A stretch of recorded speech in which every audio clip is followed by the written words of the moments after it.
enough of Keanu. Yes, it's true. Whenever we see you in another movie, get to wishing that you were in them all. Our hearts cry out, Keanu, haven't aged a day in 30 years. Now we're looking back on your career. Can't get enough of Keanu. Welcome to Can't Get Enough of Keanu, the internet's premier Keanu Reeves podcast, in which we explore the filmography of that great, ageless, enigmatic Canadian actor, movie by movie. I'm Patrick Willems. I'm Jacob Torpy. And I'm Matthew Torpy. Hello. Welcome. We're here. We haven't recorded an episode in, like, weeks. It's been a minute. We've all been pretty busy. It's been a fat minute. Hell yeah. Yeah. Yeah. Like a big, chubby minute. Oh, yeah. Yeah. Well, you've been away. You've been on the West Coast. I was, where somehow I managed to appear on 4 other podcasts while I was there. Jesus, I've been man. practicing. Oh, I've been so practicing. yeah. See, we're way more rusty West than Coast you are. rules, you don't have to be faithful anymore. It's oh my god, let me tell you guys, the podcasting world is wild out there. Everything is so different. Yeah. It's like I feel like I The learned a lot. glitz, the glamour, the hedonism. Oh my god. It's all there. The Playboy Mansion parties. I mean, The Grove. I'm thinking of all the places we recorded episodes. One was in a very, very, very hot room, and I felt like I was going to pass out. One was in the weird movie theater of like a shitty mansion. That sounds That cool, sounds though. awesome. It yeah. does. You use the adjectives weird and shitty, but it still sounded cool. When they combine, it's Yeah. like something interesting. Yeah, this was at VidCon. I was staying in a mansion while there, which sounds impressive, Yeah. but it was a shitty mansion. It was an Airbnb that I was splitting with like 16 people. Damn. And Whoa. it was weird. Also, there was a movie theater in there. Was it one of That's those kinda cool, actually. those Yeah. mansions that like was formerly owned by like Vine stars or something? Thank like, God, no. It's actually it was a Sikh family that lived there. Okay, and the all right. decorations were Not what I was elaborate. expecting. It was a really wild place. I'll have to show you guys photos. That's cool. It was it was fascinating. Anyway, did some podcasting, but I missed this because there's nothing quite like podcasting About with our my boy. 2 favorite Torpy brothers. Oh, yeah. Oh, thanks for getting a little too specific. Exactly. There's 4 Torpy brothers. You're my favorites. Cool, I good. really hope that the other ones aren't listening to this episode. I want to do an episode, and I swear I think this would be funny. I want to do an episode, but it would have to work that our 2 younger brothers could show up We've got to at get the them on same time, and I show. want to do an episode called Oops, Just Torpies. Oh, that would be good. Or Oops All Torpies. Oops, Oops, all all Torpies. Torpies, Yeah, yeah. thank you. And we wouldn't even necessarily talk about a movie. Yeah, it could be like a fun. It would just be called Can't Get Enough of Keanu, Oops, All Torpies, and we wouldn't talk about anything. I'm not there. Yeah. Wait, Revengeance. Or you could be kind of like... no, can I just sit Yeah, there like with you would no sit on the couch microphone? and you could listen to us talk. I'll occasionally, well, like, if you like say something, if you get a fact about a movie wrong, Yeah. or if you say something bad about me, I will just shout from, Hey! and you'll From the hear distance. me distantly Yeah. through the mic. Anyway, we've been Here we are, we've been talking just about talking about nonsense for podcasting several minutes. a This is an podcast. episode about the 2019 film "Always Be My Maybe," which a lot of people have seen and is streaming on Netflix. So hopefully, a lot of people listen to this episode. If We'll this see. doesn't get more listens than our Youngblood episode, we have done something very wrong. Yeah. Yeah, and we have a guest. We have another guest. We do. Exactly. Hello. I'm our second guest of the show. Welcome, friend of the podcast, Sophia Park. Hello. How are you? I'm pretty good. How are you? How was your Thanks. day today Yeah. so far? Yeah, it's 11 a.m. What's been going on so far? Yeah. Nothing has happened. I got coffee. Very Nice. good. Very That's important. important. Very. Oh, she went to good. Birch Coffee. I'm looking Birch. at it right now. Birch, Yeah. it's some high quality caffeine. I haven't read this, but I heard there's an article out about how hard podcasting is, or something like that. Like somebody trying to do it The, and then the being one like, about the it's 2 girls who started one. They were just Yeah. like, it's a podcast just where we just like, I don't know, we'll give advice or whatever. And then they did it for 2 weeks and they're like, we're not famous yet. Oh, we quit. Yeah, exactly. And then Oh. they like the thrust of the article was how like you just clock in some hard hours and it's like a grind. And Oh my God. yeah, That sounds like how I What? felt about my first job when I worked 2 days a week and could not handle it when I was like Right. 14. I was just like, you have to work 2 days out of the whole week? Like, Yeah. that's 2 days of my time completely lost washing dishes. I could And be now I watching realize how the silly it latest was. DBZ episode and eating smart food popcorn out Yeah, of bag. Piccolo's still charging up his Dragon Ball or whatever. No, He's in charge you of the Dragon fucking Ball. idiot, I dude. know more about DBZ than I'm letting on. Piccolo charging with Oh, Dragon guys, Ball. I found the article. It's a New York Times article called "Have We Hit Peak Podcast?" Can I wait? Beep, beep. Jake and Sophia, have you not read the article? I No. have not read this article. Okay, can I just read like a paragraph to you because Sure. it's really funny. Yeah. And this does represent our experience as well. Yeah, so it starts out in Okay. 2016. Morgan Mandriota and Lester Lee, two freelance writers looking to grow their personal brands, as we all are. Right? First best motivating factor in starting a podcast. Yeah, they decided to start a podcast. They called it The Advice Podcast. Oh, And they put boy. about as much energy into the show's production as they did the name. And so, Is that your commentary dig. or is that? no, that's the New York Times commentary. Oh. New York And- Times is like just Biting satire. a bitchy like gossip rag at this point. But they actually interviewed them, and Miss. I mean, you're reported in the New York Times. Man. I know. excuse me, I am. Sorry, they bad just idea. talk about masks. I know, know. but my name is in the paper of record. Yeah, Exactly. and that is funny to me. And who looks somewhat like Mr. Reeves. The Gray Lady. Yeah, But but Isn't it that what said- they call You it? look somewhat like Mr. Reeves. The New York The Times, New York said Times has that said so, so in you cannot argue 2013. it. I can tell from your tone that that's not true for you. Maybe take a second look. Imagine him with like the hair, like curving around his face. I'm having a Squint- lot of squint a bit, Matt. difficulty. Say whoa. Take the glasses off. Okay, maybe without the glasses. Maybe put him back on. Maybe- I don't know. What do you?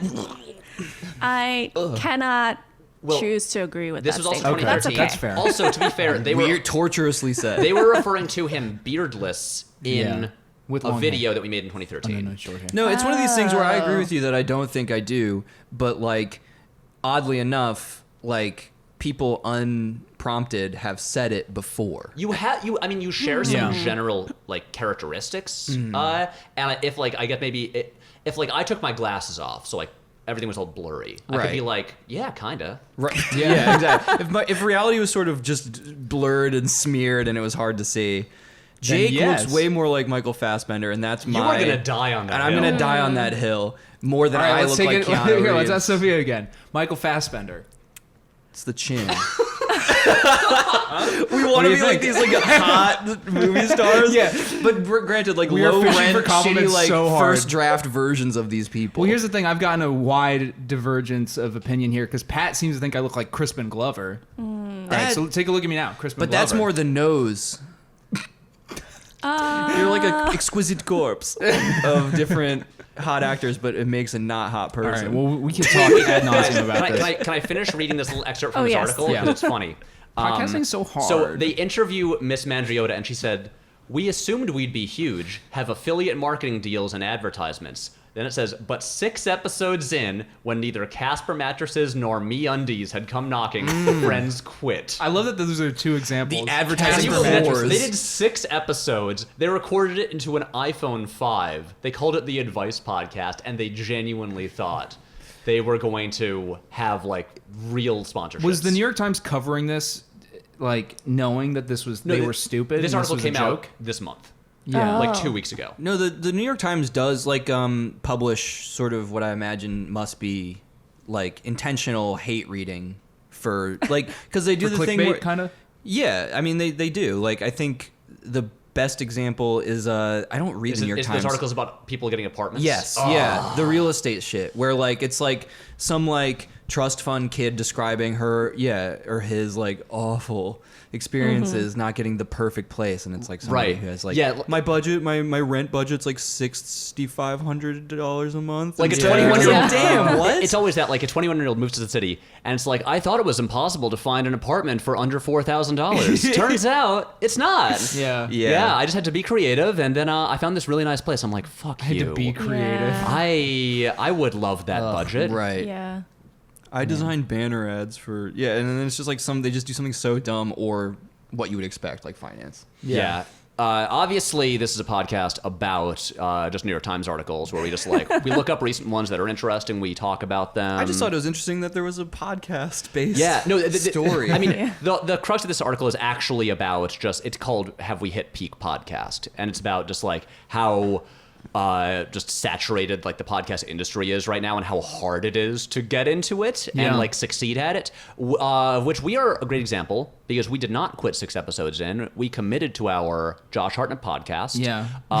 We We about really integrity. committed to our Josh Hartnett podcast. Yeah, we got 0 sponsorships. We only lost money on it. Yep. But you know what? We had an audience that stuck by us. Yeah. Yeah. That And podcast it's- is basically like a utility bill for me every month. Yeah, exactly. Like, essentially. It cost you, yeah. It was like with my electricity, it was like, you also have a Josh Hartnett podcast. I was like, okay. it's in the itemized billing list. Like, I mean, on because Shows up on my Con Ed bill No, for no reason. literally dumb what, podcast. what we did was because Matt and I have like a spreadsheet for just like expenses Yeah. for our apartment. I would just put like the podcast expenses on Yeah. there, same thing as utilities. Oh, yeah. but now the Patreon covers it, so we don't. Booyah. We Thanks, don't do those anymore. guys. Thanks, guys. Anyway, I hope everyone's been enjoying the first 10 minutes of this episode, because this is a podcast about the filmography of Keanu Reeves. It is. And despite what we said in the previous episode, we are not discussing Permanent Record in this episode. Nope.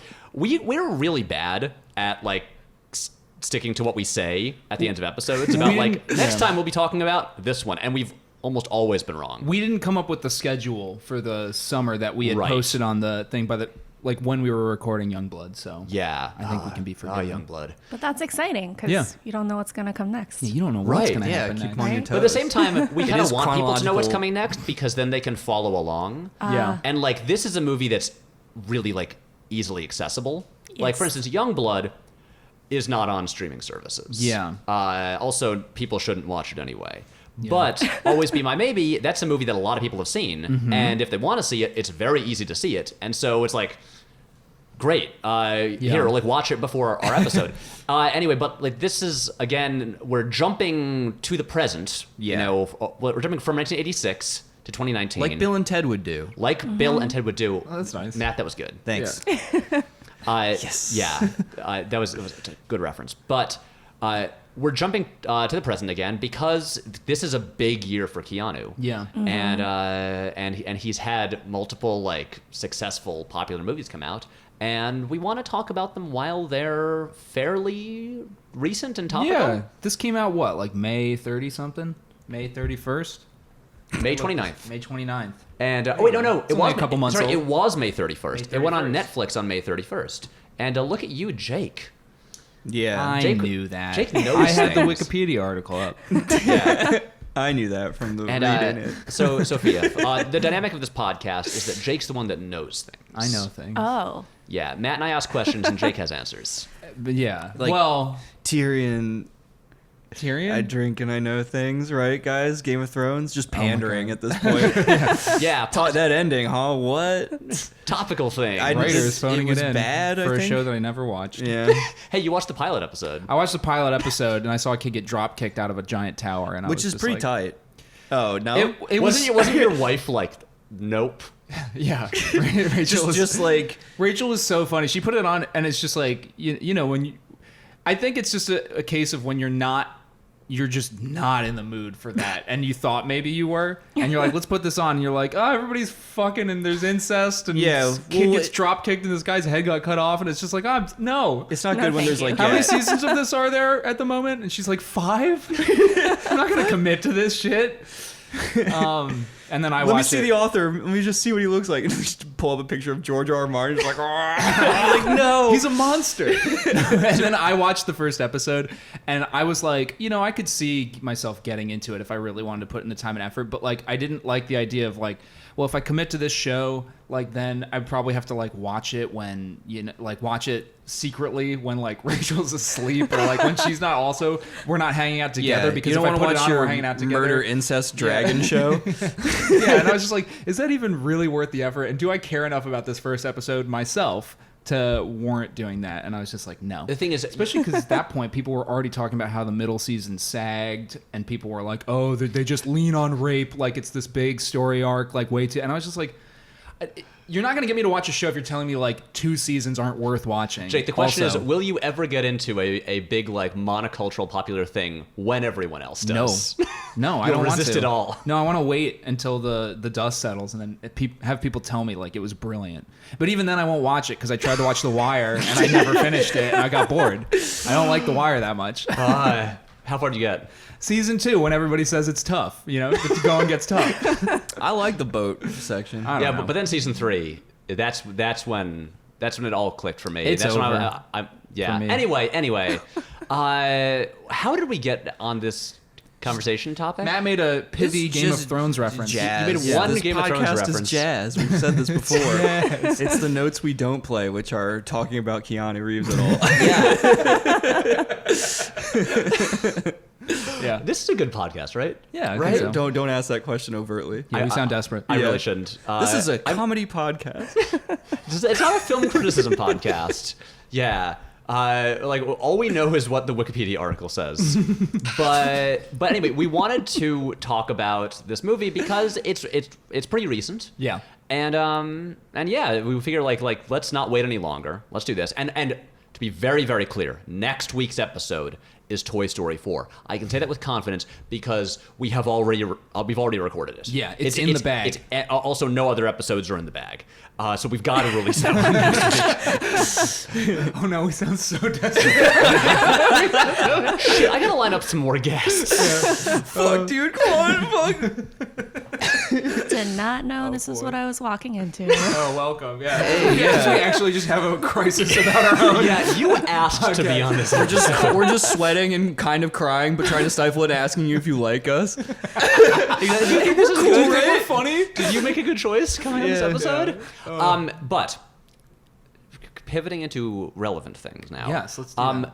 I remember when the trailer for this movie came out because it only came out I think like late April because Netflix is weird because they will just not advertise their movies until like mere weeks before they premiere. They're a Yeah. cocky service. Yeah, They sure They are. don't have to do the usual marketing thing where it's like, okay, a year out we have a teaser trailer. Yeah. Then like 6 months out we have a longer trailer. Yeah. Then 3 months out we have what we call the final trailer to build hype over the 12 months. Netflix is just like, in like 4 weeks this movie's coming out. Yeah. And I remember when they dropped the trailer. You'll watch it, idiot. Yeah, for this. and the trailer ends with the sting of just Keanu appearing and doing the move where he kind of raises his hands up in slow motion Yeah. like, Well, it's me. Yeah. I'm here So now. jiffy. I was confused because wasn't I remember the first thing I noticed about it when it was on YouTube was that the thumbnail was Keanu Reeves. Yeah. So that was like my first, and I thought it was a Keanu Reeves movie. Yeah, they don't hide the surprise in the trailer. I remember the thumbnail too. It's literally his face. And I knew going in that this was like an Ali Wong movie, and I'm like an Ali Wong fan. I like Randall Park too. I don't know him as well, but so it was funny seeing like the actual thumbnail image. You're like, always be my maybe with and it says his name up at the top on the YouTube link. Well, too. to It was be, like to a be new fair, Keanu Reeves movie. To be fair, that is not I believe that's not the official like Netflix video. That's like the movie clips repost of it. Oh, right. Where I always they're forget just to gonna go for the differentiate. clicks. Like Yeah. Netflix was. Netflix kind of hid him as like I guess like the stinger at the end of the trailer, Right. But then I think it was all the places that like repost trailers. Yeah, the much more shameless places. Yeah. Keanu Reeves in it. Yeah, But- just click. But that was the thing. I think as much as I would have loved to just see this and like have it be a surprise that he was in it, and because like when he shows up, it's such a big moment in the movie, and it is such a wonderful surprise. But I think they were like savvy putting him in the trailer because it's like already like the John Wick 3 hype was building. Yeah. Yeah. And people were excited about Keanu, like just in general, like the press tour was going really well, and I think Yeah. Netflix just realized like we dropped this in this moment in the trailer. People like Patrick Willems are going to immediately turn it into GIFs and just post like a Twitter thread where they just post the GIF like 20 times. Yeah. Because it's so good. And boy, were they right. Yup. They just use literally you and your brainwaves as like the text that they like create like content by. They're like, we're trying to trigger this man. Yeah, essentially. And then he'll have a podcast where he'll spend 2 hours talking about this movie. Yeah. Do you think this Keanu bubble is already on the deflationary stage? No. No? No.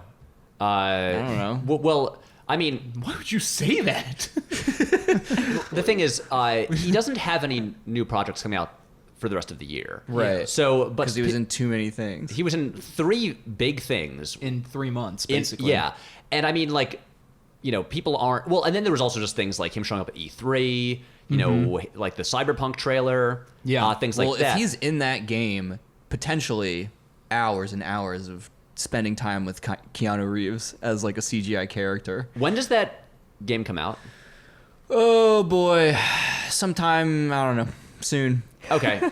You were very hyped for it, so I thought you'd know. The fall. I mean, the Death Stranding is coming out, so And it started taking over your brain. So that kind of release date has taken over. Yeah. Okay. That's exciting. Anyway, but so while, you know, Keanu is not just like saturating like the news stream, the social media feeds the way he was in May and June. Yeah. Remember, he's filming Bill and Ted Face the Music right now. Yeah. Yeah. So next year we got more. I mean, I bet you that trailer drops this year. Oh yeah. So we're gonna get something like in the fall. Yeah. You know, with Should we just- shaven face. should we do a whole episode about the trailer?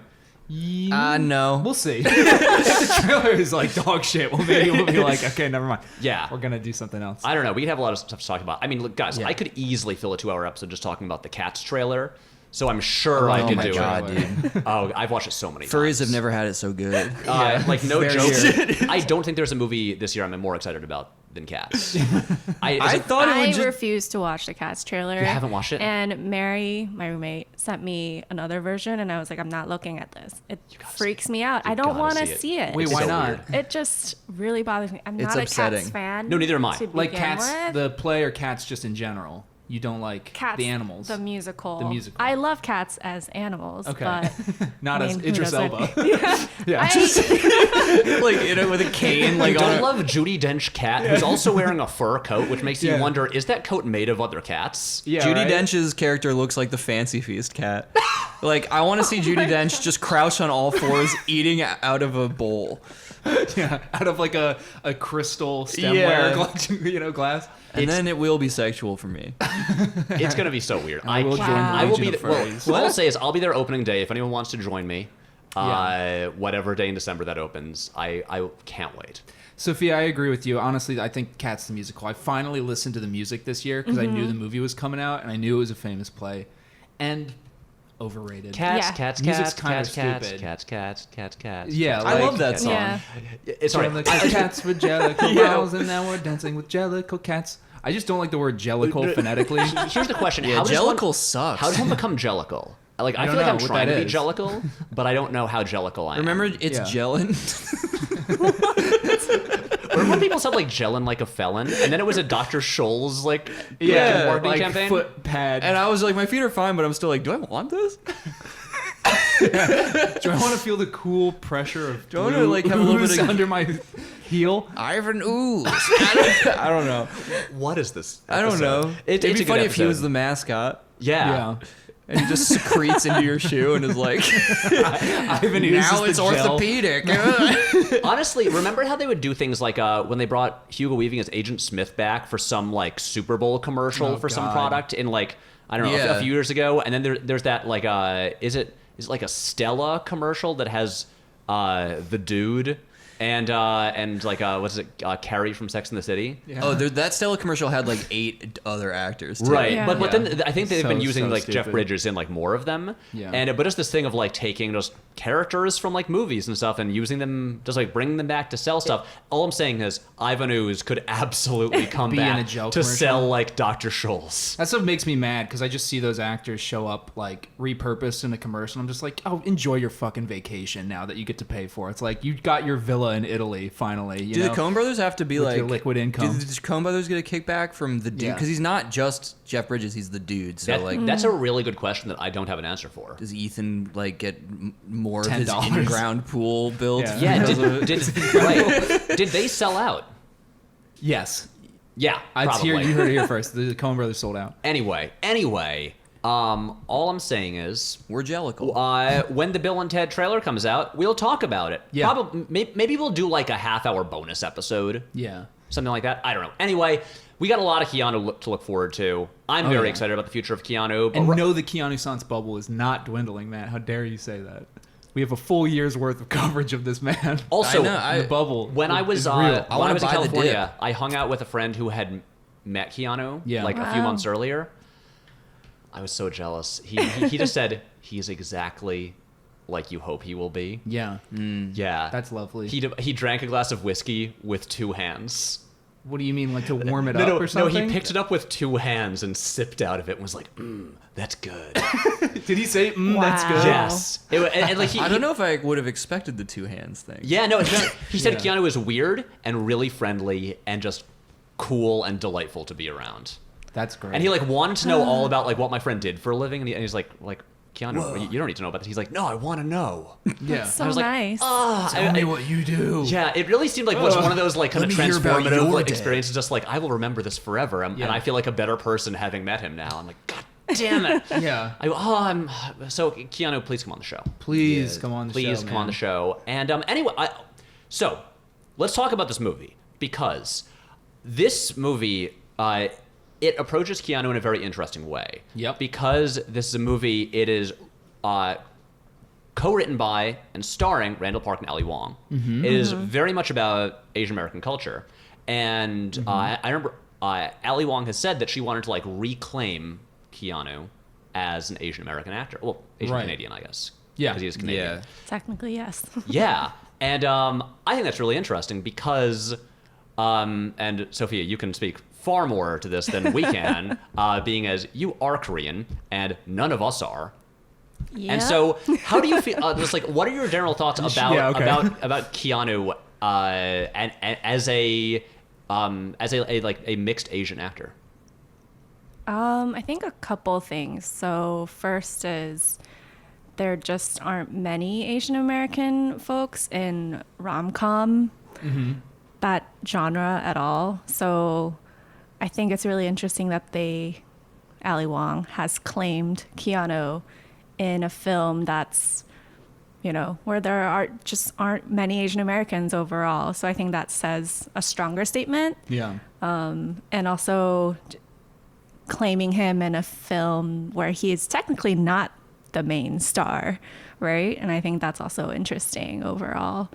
Yeah. Yeah, I mean, I was rewatching the movie before this episode, and are there any white characters like of note in this movie Nope. no. other than like Casey Wilson's very brief appearance? Her friend?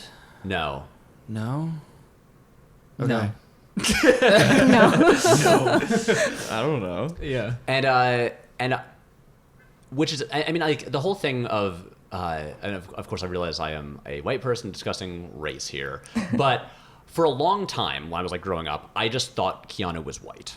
Sure. And, yeah, same. I mean, probably a lot of people did, right? Yeah, I thought he was Hawaiian. he is. Okay, so that was my, I don't know. I think he's Chinese Hawaiian. Chinese. I think okay. is he half? Damn, cool. I'm not quite sure. I think he's but half Caucasian, and then Hawaiian Chinese on the other side. Jake, His racial identity versus his like national identity too are also very divergent, because he's also like grew up in England for a little bit, or like his I think his mom is English. Let me get this pulled up so we can get it straight. But no, I'm not joking. Like he spent time in different locations, but also his ethnicity is mixed. But let's see if I can find this. It's so funny because Like, okay, so like take this for example. He was born in Beirut, like just already as the first fact so he about can never him. be president. Yep. damn. His mother is English and from Essex, and his father is of Chinese Hawaiian descent, and he's an American who lived in Hawaii. So that's where he got his Hawaii. I don't think he spent any time in Hawaii growing up. But, Right. and then he also has a little bit of English, Irish, and Portuguese. Wow. So I don't know.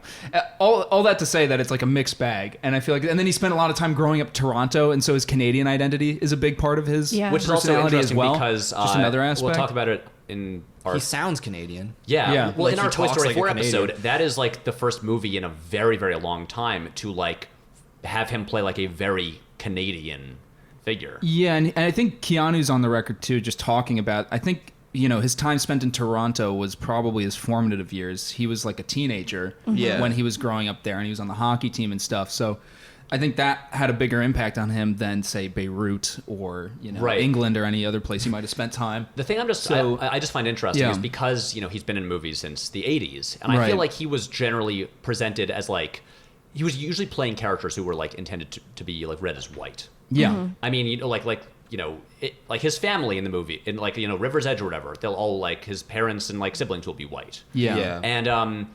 And like I think it was maybe not until college that I learned that he actually was mixed. Yeah. And so I'm just curious, like Sophia, did you always like know that? How did you read Keanu? Like over the actually wait, let's back up. A very important question. This is not the final term for it, but we have to ask all our guests. So you're our second guest. We're just we got to get into the habit of it. Can you tell us about your Keanu Chronicles? Yeah. Chronicles with Is that the new way we're doing it? It's what I'm trying out. Okay, Yeah. cool. I think but it's just good. tell us about like your experience, like just like with Keanu over the years. When did you first encounter Keanu? So I was actually thinking about this because I thought I would be asked this.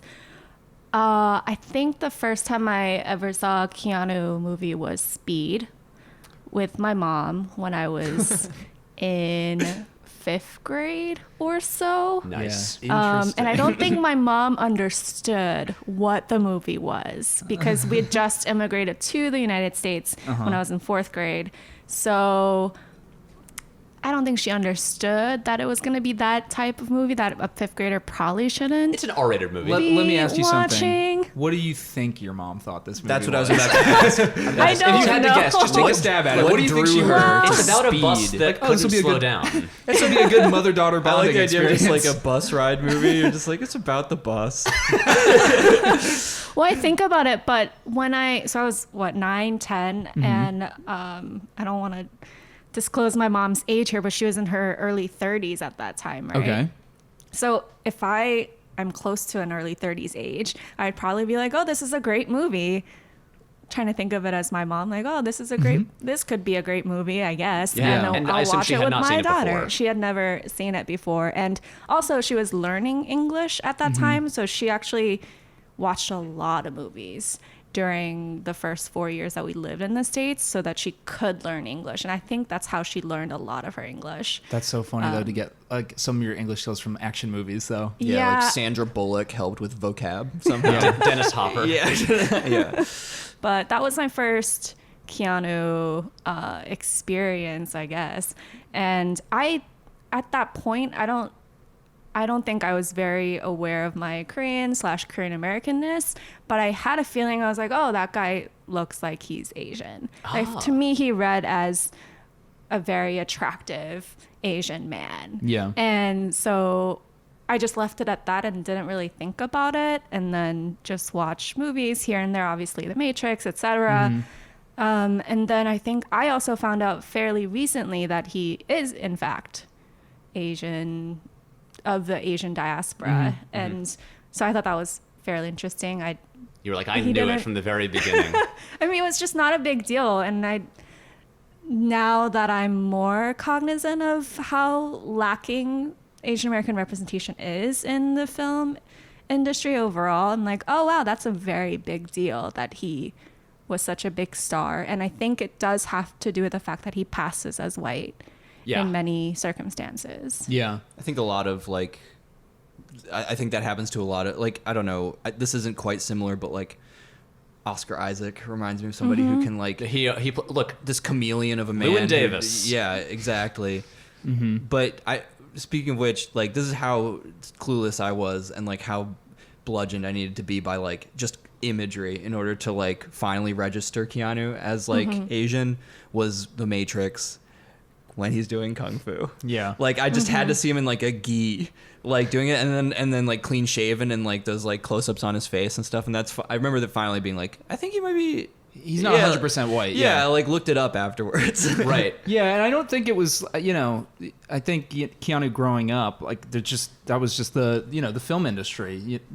They're not going to try, like there's no incentive to advertise that as a feature of Keanu Reeves because there's just going to be like, that's not going to help sell any tickets for his particular And it's not movie, like there were like any like just movies about Yeah. just like primarily Asian American people that like he'd be featuring in, Yeah. like related to anyone else. It's like, no, he's in movies that are like primarily cast with white people, Yeah. where he is just like assumed to be white. Yeah, like, me and most of us as kids. Like, we're not thinking twice about that. I do love, though, because I remember reading another interview with Ali Wong about this movie. She's talking about wanting to reclaim Keanu Reeves, but it is interesting to note that, like, when she was growing up, her and her family, I think she mentioned this, like, they all at least knew within her community, like, Keanu Reeves is an Asian American actor. He's Asian Canadian.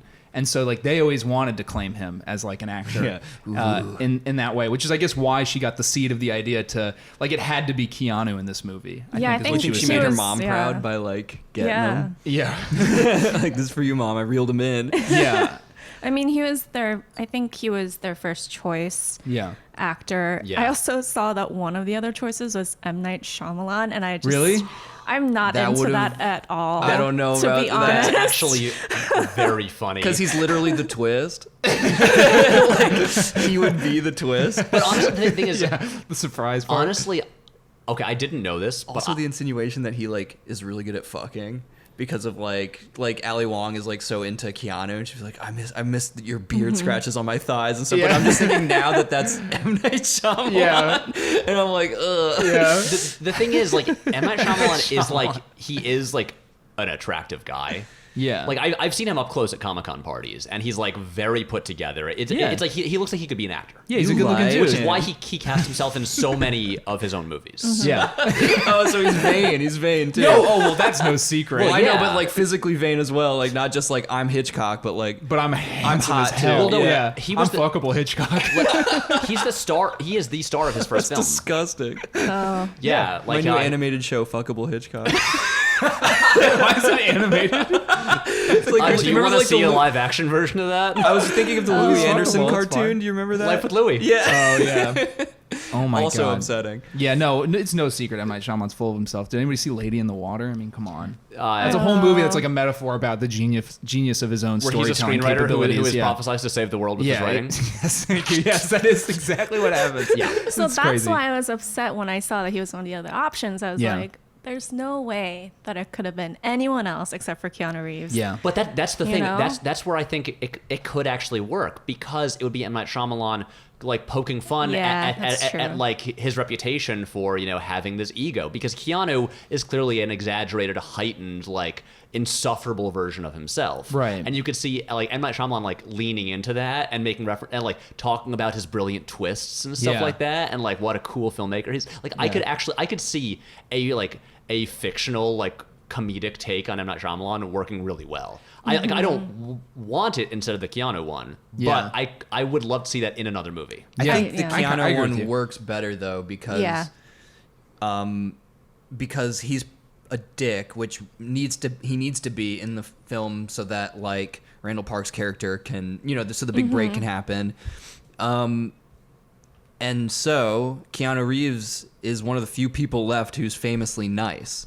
So that's why it works. Like it's just like, and he's clearly having fun because like, yeah, he's kind of like a little bit uncomfortable with that characterization of being like a big sweetie. Yeah. That's Yeah. like just like Yeah, a he doesn't really dig it. big huggable guy. That's so like you can see him reveling in it as well. But I don't doubt that Ali Wong like very purposefully was like, this is also a famously nice man. Right. So it also works. Yeah. 'cause- And it also has to be a person who is like famous enough that it'll be a big deal when they show up. Like you have to have people able to go, "Oh my god!" Yeah. If M. Night Shyamalan comes in, it's like, "What is that?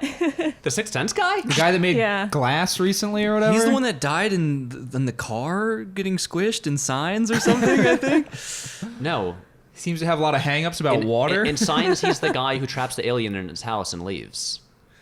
Is No, that right? Mel Gibson's wife is the one who Oh, got right. squished by the car. That's like the point of the movie. yeah. That would be so funny. Anyway, no, but Mastering space travel, but you didn't know water was bad, huh? well, remember, Swing. Jake, remember in Fuck. Glass when they tie his characters from Split and Unbreakable together and Yep. explain why he's the same guy? Wait. He's in all three of the oh, movies. yeah, because he works at like the video store or something like that. He works at some store. Hold on, Yeah. you explain it to me because I remember his cameo and thinking it was weird as hell. Well, because in oh my god, I can't remember. I think he's just some like kind of like, you know, kind of like punk low life person, Right, in Unbreakable. Unbreakable, and then in Split, he's like I think he's like oh sorry, you know, sirens outside again. We're in, you know, we're in Gotham Gotham City. City. yeah, crime is everywhere. But in Split, isn't he like a research assistant or something like that? And then in Glass, he stops in Bruce Willis's like security store and is like, "Hey, I encountered you years ago, and you that Helped me turn my life around." Exactly, and got like a real job." And He reads like The Power of Now and The Secret. It's silly, but I also kind of appreciated like he put in the effort because like he knew that people had been like, "Wait, if Split is a sequel, how is he the same? How is he like different guys?" And Yeah. he's like, "I'm gonna explain it." Well, he's a genius. He's a genius. He's a genius. That's the You think he wouldn't have thought of all this? Oh, of Damn it, course. Dan, you think he's not playing 4D chess with us mortals? But well, Creating a all I'm saying is, hypertext like, with all his films? like I think it has to be Keanu because it has to be someone where Yeah. people are gonna like their jaws will drop when he Yeah. enters the room. And like if I saw Keanu enter a room, if Keanu was the guy someone I knew was dating, I would Yeah. be in awe. Yeah. Plus, he's just wearing that Definitely. suit and he's looking good. Yeah, Yeah. Sale Suit is is- playing. His That lensless entrance. glasses. The Sail song always reminds me of that cat video. You guys know what I'm talking about? No, wait. Where it's like set to sail. Wait, and there's I- a cat. I think and I it, saw this. Yeah. What happens when the guy goes, "Sail"? What does the cat do in the video? The cat fails to jump across this thing and just falls flat Wait, on the I ground. found it 22 million views. Yeah. Wait, Well, we watched the one that Mike sent us. Oh. We can't just talk about I viral can't videos. watch this without Yeah. just cracking up. We're I've seen watching this on so often. Okay, this is Okay. already pretty good. The camera work is pretty Yeah. good. We're just straight up watching an extremely popular video About a cat. live. Okay, the head turns funny to the thing. this song is just always funny. It's pretty good. It's so well cut. perfectly, yeah. Why? Yeah. I've never actually seen this. Neither have I.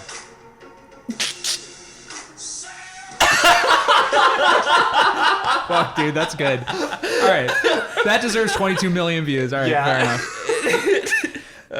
Thank This you. is a React video audio. This is React Audio. So that's what I imagined also in my head simultaneously as Sail was. That's wonderful. Oh, that's great. I think with us, What a we- rich experience you had. Yeah, we just like to bring up that song because we think it's funny. Yeah, it's and really so then when it obnoxious, that played song. during this, I would just because of our history with it. Yeah. just like we'll just play it after we record episodes sometimes, and try to remember who is the band that it's by. Yeah. And then we're I like, forgot what is again. AWOL Nation?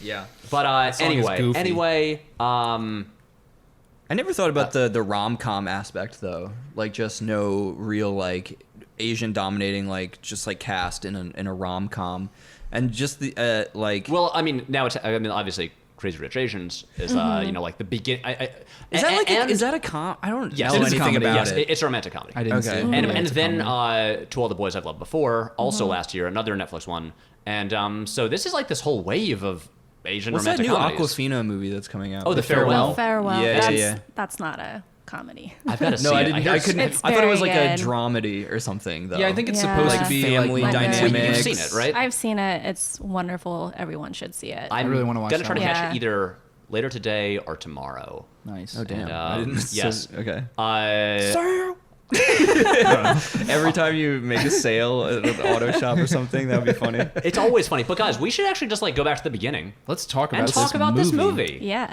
And Always be my maybe. yeah. Did And you like so- this movie? I really like this movie.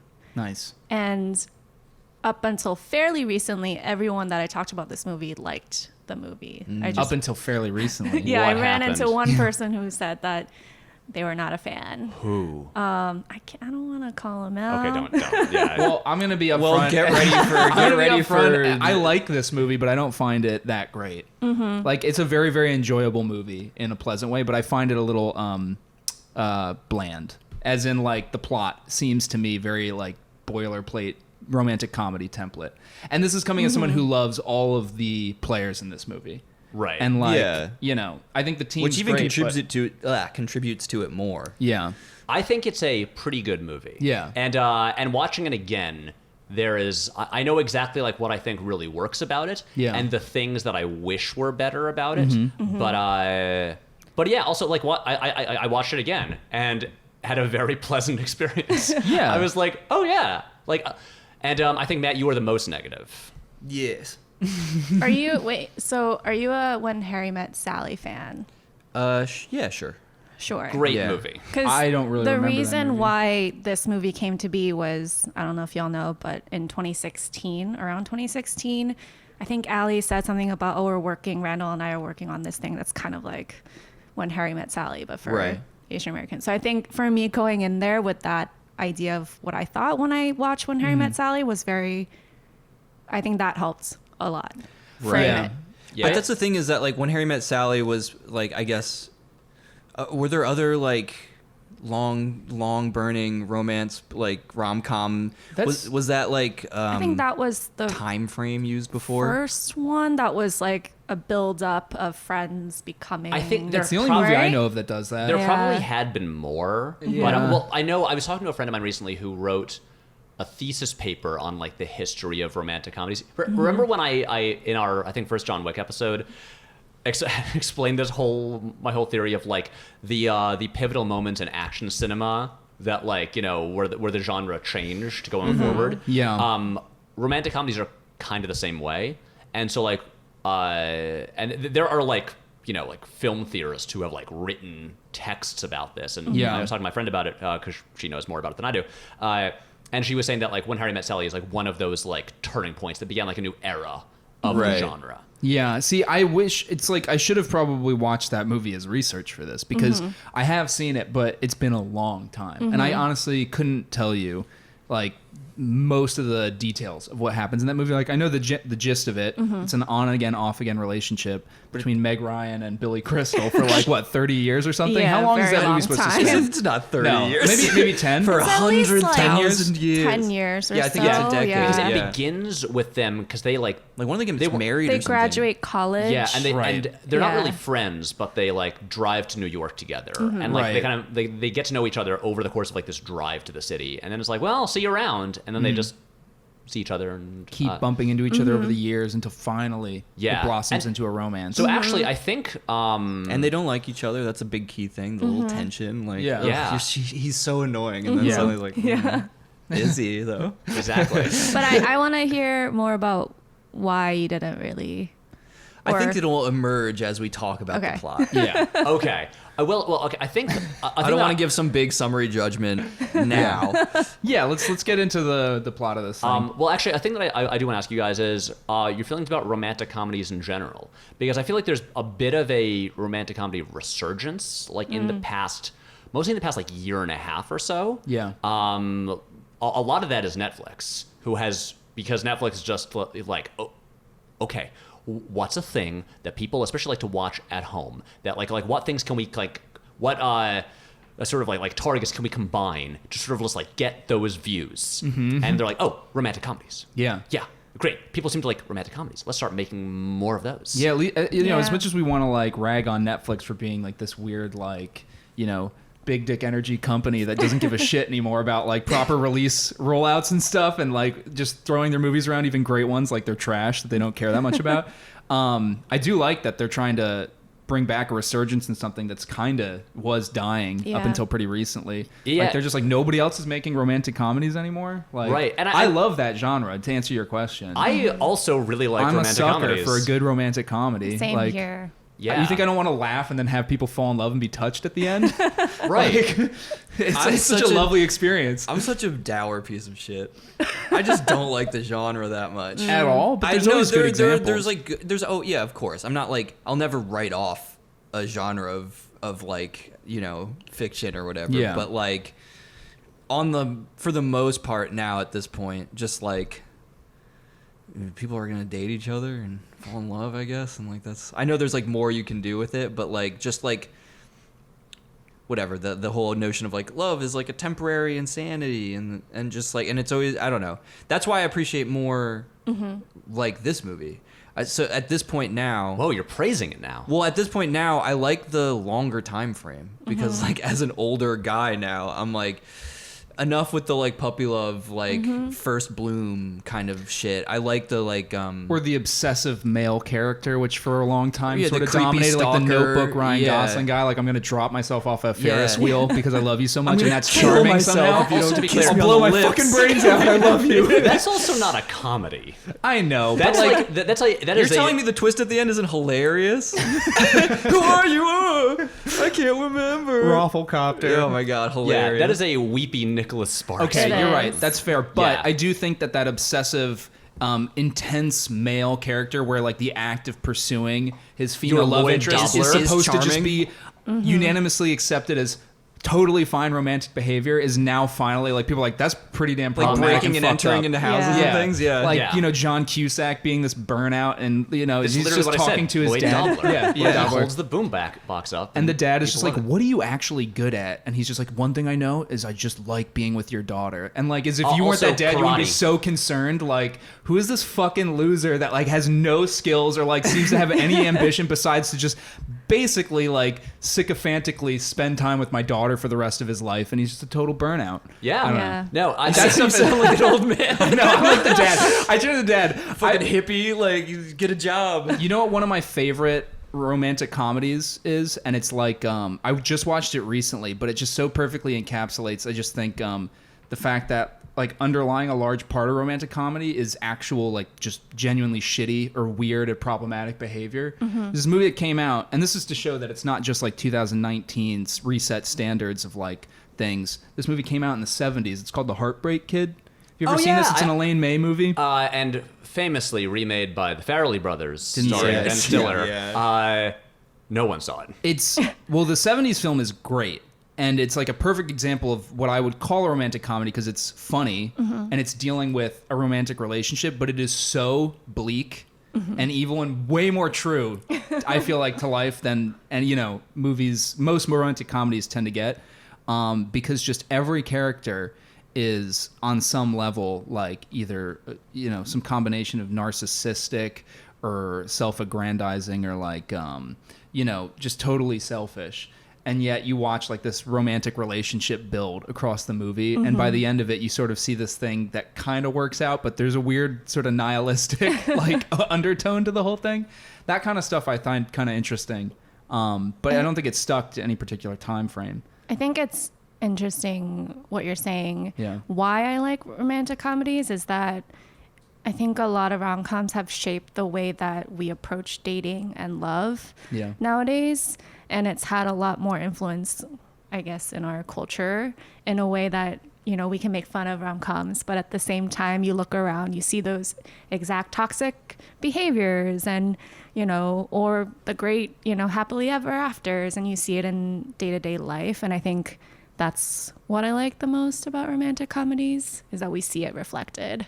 Yeah. You like Yeah. them almost as like cultural artifacts, and like you then afterwards you're like, and then sociologically, like Yeah. That's true, though. I mean, romantic comedies probably influenced so many people on how they approach, like, how to date somebody or get into a Because relationship. you see with them a because person. again, I can't even talk. Romantic comedies, they're usually, you know, they're usually short-circuiting. not rated R. There Yeah. are so, like, I think When Harry Met Sally is rated R. There's lots of R-rated ones, but a lot of them are like PG-13, and so people Yeah. can start seeing them when they're like 10 or so. Yeah. and so they like, you know, condition people to be like, oh, this is what love is. Like, this is how people fall in love.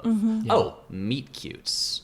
Got it. I need to run around with a huge stack of books and hopefully just smash into somebody that I I marry. know. My favorite version of the meet cute is the one in 22 Jump Street with the meat and the Q-tip. Yeah, that's so Oh my fucking God. stupid, but because of how stupid it is, it's funny. yeah. It's The great. dumbest joke I've ever heard.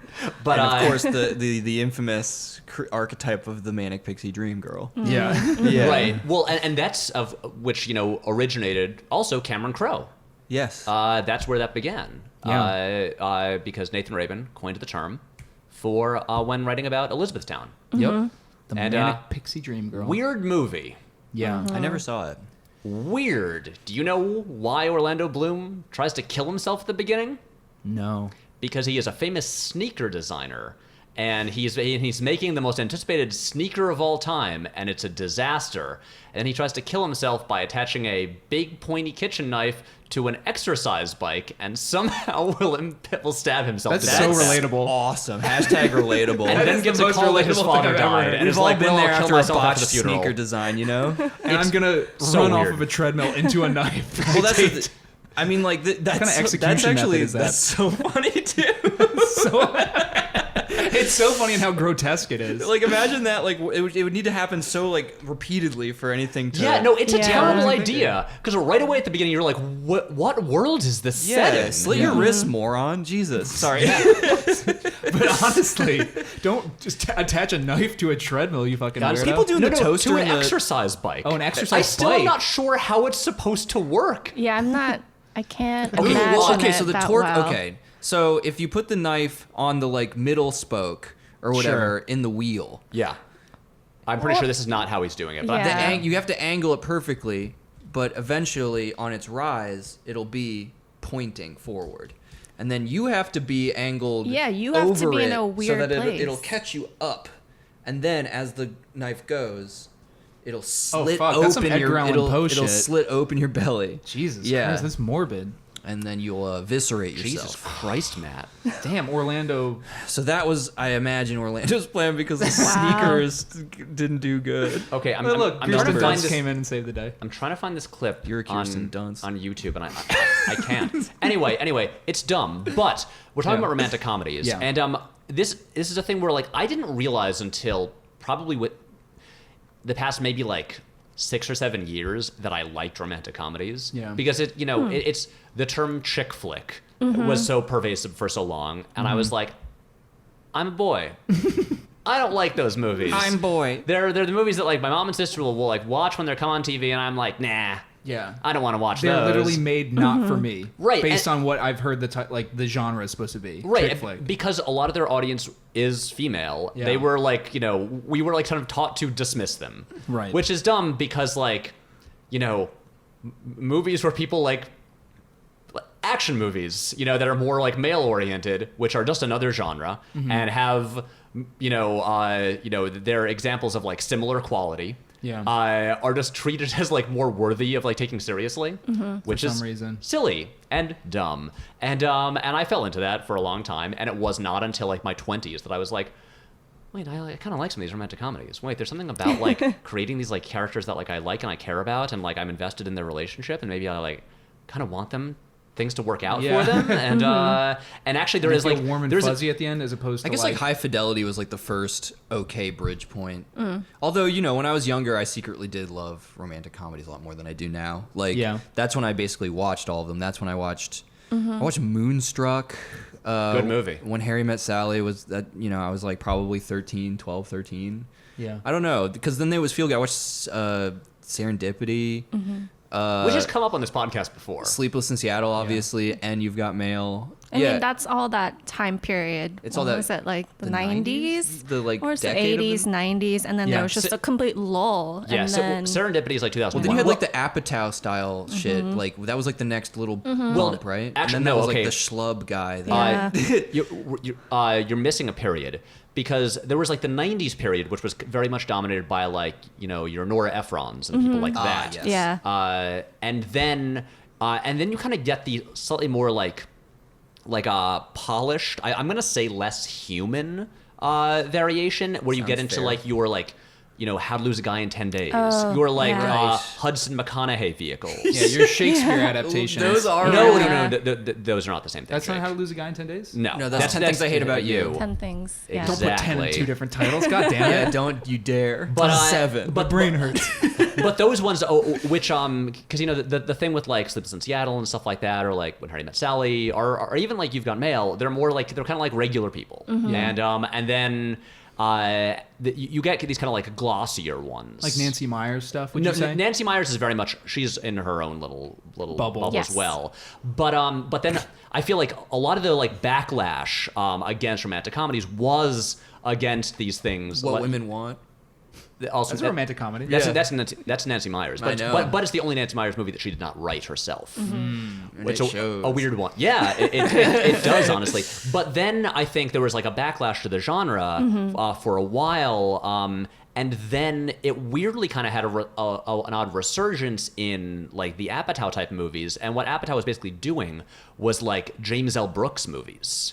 That was like his main inspiration. Like they had like raunchier humor, Yeah. but he's basically making these kind of like long, shaggy, like, you know, stories about like pretty well realized characters. Yeah. That very much in the spirit of like, you know, kind of like Modern broadcast romance. news, Broadcast news. or stuff like that. Broadcast one- news, which is a masterpiece. That's a great movie, yeah. And that's what the funny thing about Apatow movies is. It's kind of tricked a lot of dudes into seeing what are basically just romantic comedies. Yeah. Yeah. And because that's what those movies are. Yeah. But they didn't get labeled romantic comedies a lot of the time. They would just be like, oh, like stoner bro movies, even though like Knocked Up is just a romantic comedy. Yeah. And which I find kind of funny. And then His era's kind of faded a little bit. Well, he kinda The stopped making the as many baby movies. kind of disappeared. Yeah, where you're and supposed to root for. he started you just know. like Yeah. directing, like he like Yeah. directed Trainwreck, Yeah. which is a romantic comedy, but he didn't write it. Yeah, I really and- like Trainwreck. Yeah, and then you know we just didn't see as many of them for a Yeah. while, and then in the past year or so, it's kind of been coming back. And The What Women Want remake. What Men Want, What Men Want. which is apparently very bad. I mean, it's a bad idea to reboot a movie that. It's like that thing where it's like arguably you, misogynistic. well, yeah, it's like that thing where you know it's there's what you're describing, which is like this kind of like, you know, original idea made to like reclaim a genre that like lacked representation, and then there's like just switching the genders in a movie that was just shit to begin with in terms of its like viewpoint. And yeah. I mean, I'm curious to know what the twist maybe is on that because I haven't seen What Men Want, but Well, you Yeah, have to assume I'm she does assuming it's the find same like a shit. legitimate relationship by the end of the movie. and there's like a love story. She doesn't attached get to it. electrocuted. well, Mel Gibson is putting on hosiery to try and access the mind of these broads that fucking work at his advertising firm, and then he like gets to read the minds of people, and he uses it essentially to fuck better and to steal the thoughts of Helen Hunt. Yeah, It's so evil. It's like it's wild, but but now that he figures out what's going on there, the heads of theirs, Suddenly he realized he can't just exploit them mercilessly like he always wanted to. Yeah. He's been tainted by the mind virus that is the female mentality. He's been tainted by empathy. it's so weird that that's a Nancy Meyers movie. Yeah. she Because- probably feels weird about guys, it too. Yeah, guys, probably. We're gonna talk all about Nancy Meyers when we do Something's Gotta Give. Oh, Because Oh. Keanu's in that. I rewatched it last Oh year. my gosh. I been forgot waiting. about Yeah, that. Well, okay, because the wild thing about it is like because that is the most autobiographical Nancy Meyers movie. Because like Diane Keaton is just Nancy Meyers. Yeah. Right down to the fact that, like Nancy Meyers, she still would work with her ex-husband who used to be like her creative partner. She wears the turtlenecks that Nancy Meyers always wears, and then Keanu Reeves is the hot young doctor who is Yes. a huge fan of her work and is super into her. right, the bull they call him. Yeah. And then in the end, she's just like, you know what? No, I like old, like sickly, misogynistic Jack Nicholson. Sorry, He's trying Keanu. to climb the stairs so he knows he can get a boner. Okay, Yeah. that's funny. That is funny. Yeah, but anyway, we're talking about romantic comedies, and now it's been kind of having this resurgence, Yeah. mostly on Netflix. Yeah. And like earlier this year, like I really liked Long Shot, which did not do well financially. But which you dug that one? yeah, and it got very good reviews. Yeah. And it's like, and that is like a very good kind of like classical romantic comedy. And but people just didn't. It kind of. I don't know why it felt like such a dud. I saw it. I was like Seth Rogen. I like everybody. Charlize in here, Theron's Charlize great. Theron, and I was just, is it Theron or Theron? I still don't know. I like both those actors. Andy Serkis, it's not important to dwell on. And Andy Serkis is there in a lot of prosthetic makeup, basically Yeah. playing Rupert Murdoch. He's not in the weird. trailer, but he's great. He's almost CGI. He has to be unrecognizable. Yeah, he's like uncomfortable now with his own face. He's like, Right. I need at least one motion track light bulb on my body if I'm gonna do this Or wrong. I'll panic. Like, where are we gonna put it? But- I don't know. Just put it on his dick. I don't give a shit. But to talk about just like Yeah. briefly like the current state of Hollywood, what's interesting is that movie underperformed, but it's also a thing of like almost every movie that isn't like, a giant event franchise movie underperforms these days.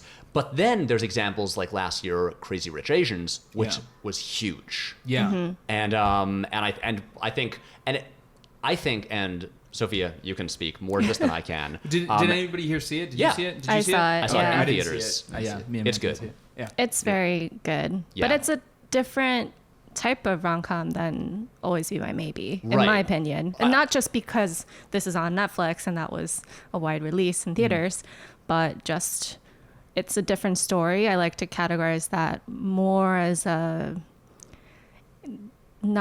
it is an Asian American film in a way, but it's also much more international, and the experiences are a little different. And I think Always Be My Maybe really spoke to specifically Asian American, second generation and onwards, who really felt left out. And I think those are very different experiences. Right. Because Crazy Rich Asians is mostly set.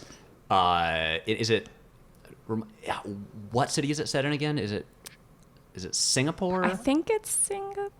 But it's almost all set in Asia. Yeah, and it's also with about first like generation. really rich people. Yeah. And that doesn't speak to that's not very everyone either. relatable. Wealth is the barrier here. I think we're realizing. Because the movie, Yeah. it's about a normal woman Yeah. who then who like goes to then like meet her boyfriend's family and discovers they are all Right. like crazy rich, and so it's kind of like a fish out of water thing where she's kind of like the audience like viewpoint character where she enters this insane world Yeah. that she has no Of experience in. decadence And she grew up in Queens, Right. And Yeah. it's just totally different. You're Yeah. like, oh, well. So it's kind of a culture shock thing. Yeah. And Class tension. it's Yeah. very much about that. Yeah. And while like, so yeah, it is a romantic comedy, but it's also very much that. While I feel like Always Be My Maybe is much more of a traditional romantic comedy. Yeah. You have two Yeah. people and like, will they get together? And I feel like the success of Crazy Rich Asians. I keep on saying Asians. And, It's okay. I keep like mumbling like all the word. You know what I can't sounds. say is Jason Schwartzman. I have to say it very slowly or I Oh. fuck his name Wow. up. Yeah. I'm like Jason Schwartzman every time I say it quickly. Not that I'm saying that guy's name a lot, but it's just my perfect example. For me it's every day. Literally mush mouth every time I try to say that fucking guy's name. But I think the success of Yeah. Crazy Rich Asians is almost less about like people love romantic comedies again, and more just like, this entire demographic and community has been so underrepresented. Yeah. That like Sophia, is Yeah. that would you say that's accurate at all? I think that's definitely true. And It's also a good movie, so it's like, Yeah. hey, this finally exists and it's good. Yeah. I think in terms of a film, my expectations for Crazy Rich Asians, which was lower, to be honest, because all I wanted to do was see people who looked like me on screen. Yeah. That is not in a totally, racist manner. Right. Or And it's some not- kind of stereotyped role. And it's also in right? like a Hollywood movie, not in like an art house foreign film Yeah. that you have to like You go have to to see the Burning. Angelica to see. Yeah. And also, I think Crazy Rich Asians, John Chu was initially asked if he wanted to do a run on Netflix, or it wasn't. He had a choice of whether it would be released in theaters or whether it would be released on a platform like Netflix. I can't remember which one it was. Right. And But he obviously he went for the theatrical chose rollout. because he was saying this is very important and we need to do this in order for our community to feel like they're seen. Yeah. So Yeah, and it was like a kind of cultural event because it did so well financially. yeah. And again, I think it's the kind of thing where that's important because for people to be able to like, because that's an example where like the movie theater experience of like everyone gathering together in like a communal space to experience something, I think is it matters. Yeah. You can all kind of like be there together because like again that meant a lot to a lot of people. And but then you have Always Be My Maybe, which is we all just watched from the comfort of our own homes. Yeah. And I tried to see it in theaters. It was released in one theater here, which I'd never heard of. Just one in Wait, New York City? wait. Was it the IPIC theater? Yes, with the large seats and I Congratulations. knew it. Sorry. Netflix movies, when they are released in theaters in New York, there are usually 3 theaters that they are ever released in. There's the IPIC. There's the landmark 57th Street. Very nice theater, but it's on 11th Avenue. It's a real fucking long walk to get It's there. weird. It's so isolated. Yeah. And the IFC. Yeah. Roma was That- an IFC. Yeah. I remember I seeing picked that. like I picked this theater. That's how it is. It's Where one is word, IPIC? IPIC. It's by like Fulton Street. almost Yeah. Ipecac. And there are only Yes. like 25 seats in there or something like that. They're That's like it? large It's like a weird luxury theater. luxury theater. Where it's like you can get food there. But it's also $30 for a ticket or something Yep, like for- that. that's why I've never traditional been. ticket? Yeah, just a What? traditional ticket. See, okay, there's the Quad Cinema I like, and that's like just south of Washington Square Park, or no, With Union weird Square. narrow theaters. But it's got like big luxury seats. There's barely any seating. You Wait, can get there, but the ticket prices- not the one that I was in. Oh, really? I've been to the Quad once. I was Yeah. there in January. Nope. Huge, capacious room, echoing chamber. Mine was a setting. very, very normal. The screen kind of small. The theater very narrow. Yeah. So what did you see there? I saw Faces Places. Yeah. Agnes Who's Varda? with me? The Agnes Varda film? Yeah. Okay. Who's with me? I saw Can You Ever Forgive Me, but I saw that when it had been out for like a month and a half. Right. So maybe they had Quad pushed was when it it was into playing. like the narrow little theater. Yeah. And Interesting, I didn't wait, know so that. Sophia, did you see this in theaters? I didn't. I wanted Okay. to, but by the time I tried to get tickets, it was sold out. And In the But it did iPic. sell out. Price. I Yeah. think it did. I didn't see any seats available. Okay, I think that's at least nice because when it comes to like Netflix movies being released in theaters, like I made a point of seeing Okja in theaters when that was on one screen in the city. It was at the Lincoln Center Film Society. But yeah, I do wonder like, so this is free at home. Who is gonna like pay money to see it? Like who's gonna like leave their house and Yeah. who's gonna drop $30 on it? But apparently enough people to sell out that screening. Yeah, Yeah. I mean, I think it's also has to do with that kind of representation and diversity type of thing where you're just, I just go and support movies that I like, even when I had Movie Pass. Does that Yeah. still exist? Movie Pass? It does, but it's just like Okay. a weird butchered version that barely anybody uses anymore Okay, because well- they tried their experiment and it failed. And then we all Yeah. switched to AMC A-list because it works so much better. Yeah. Yeah, I mean, when I had Movie Pass, I still went and purchased full price tickets for movies that I really wanted to support, even though I You're a good could have person. watched it. I don't know. I just feel as if you should support artists. Oh no, Your ticket means more to those kinds of movies Yeah. than it does Yeah. for You do like, know to go see that- more that- or whatever. Yeah. that they still got the money with Movie Pass, right? Yeah, but I don't know. Okay. I don't understand. I don't. Movie Yeah, I Pass I don't know was. how it works. Movie Pass, after its initial Very surge of strange. viewers, became very weird and problematic feeling. And they Yeah. changed their terms of service. You know when every Movie month. Pass was Yeah. great? When it cost $40 a month. I know you were, And an I was early the only proponent. one that used it. Yeah. And Was that in the beginning, or? yeah, no, I mean, I think I got Movie Pass in like maybe early 2017, and then I think it was like late, like it was like later. I had it for about maybe like, no, I had it for a year before they made it $10 a month, and I was like, why would they do this? This makes no sense. It's cool, and I'm gonna get the most out of it that I can, but it's gonna fail, Yeah. and it did. Anyway, Anyway. my question is, I guess, like, Should we talk about Always Be My Maybe? Probably. probably, maybe, but like, I guess, like, what I'm not going to be able to, I guess, fully like emotionally appreciate is just a surfeit of representation for people like me. So, like, unfortunately, like, yeah, that's. I mean, I guess I can't bring that resonance to it. So when I saw this movie, I was just like, Ali Wong, like, I loved her stand-up special. Like, I'm excited. I'm glad that they're getting their opportunity here. I've seen Randall Park in like other like really funny TV shows, and like Pat, you have the kind of like, I think it's kind of controversial take of like, not controversial, but like, What's my you're take? just like, no, you're just like, just appreciate like a solid movie. Like, think that, Oh, like, yeah. say like a movie, if like, appreciate the fact that like a movie functions like Was pretty made well on a story competently. level and Yeah. is like made competently and exists and like does all of the has all of the like architecture in there functional. that pays off and is And my functional. comparison point is Youngblood, which is a formulaic Nightmare. movie that just doesn't work. Yeah. Right. Where just like none of the stuff is there. The character arcs aren't there. Like the characters aren't developed properly. The goals aren't clear. Like- nothing really works. And this is a movie that it's like it's formulaic on a lot of levels and like not spectacular, but I think it like fundamentally works. Yeah. Well, And, think uh, about totally take works. formulaic as like the literal like the math is something equals something at the end. Right. Youngblood is like just a bunch of numbers and fucking symbols put up. Yeah, one and plus there's pizza like pie equals banana Yeah, kiwi fruit. divided by Like, what? logarithm. And so yeah, I can't bring the resonance of just have like seeing representation and like appreciating it, because I don't appreciate it, because like I just take it my own like viewing experience for granted at this point for the most part. Yeah. Yeah. I think that's something that I struggle with also, is that do I have to support someone's art just because of representation, right? Right. Well, how do you feel about that?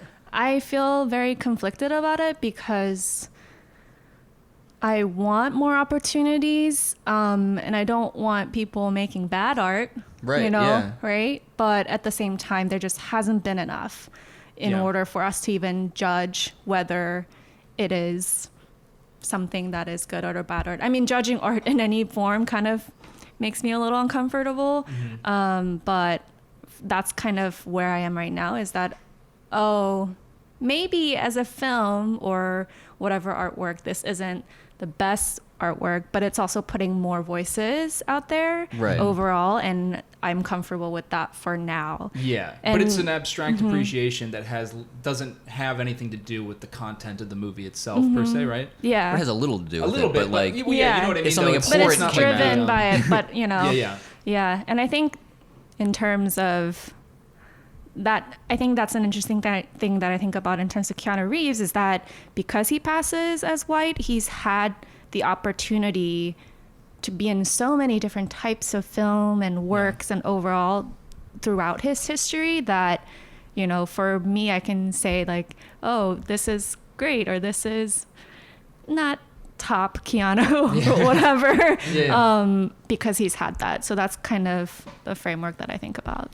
Yeah. you'd like for the world, you know, the sort of movie going experience and world to be one where you can start to just be like more, what I guess like casually critical or not, as opposed to like just feeling the kind of almost like moral imperative to like vote with your dollars a bit and like get these people's numbers up. Yeah, Yeah, where and you can take it also- for granted. It's Yeah. it's the pitfall of being like the, you know, I guess the that's the epitome. flagship movie. Like say take Crazy Rich Asians for example. That movie has the weight of needing to carry sort of like this big defining. This is the first big example of a movie that's gonna give us this representation that we've been lacking for such a long amount of time, and so like it's carrying honestly like unneeded Like too weight, much like too almost. much weight for it in order for it to function in a movie. Whereas what the ideal you're trying to reach for is the fact that like so many movies of that, you know, that provide that representation are coming out so that there can be bad ones and there can be great ones, like there are with movies starring white people. You know,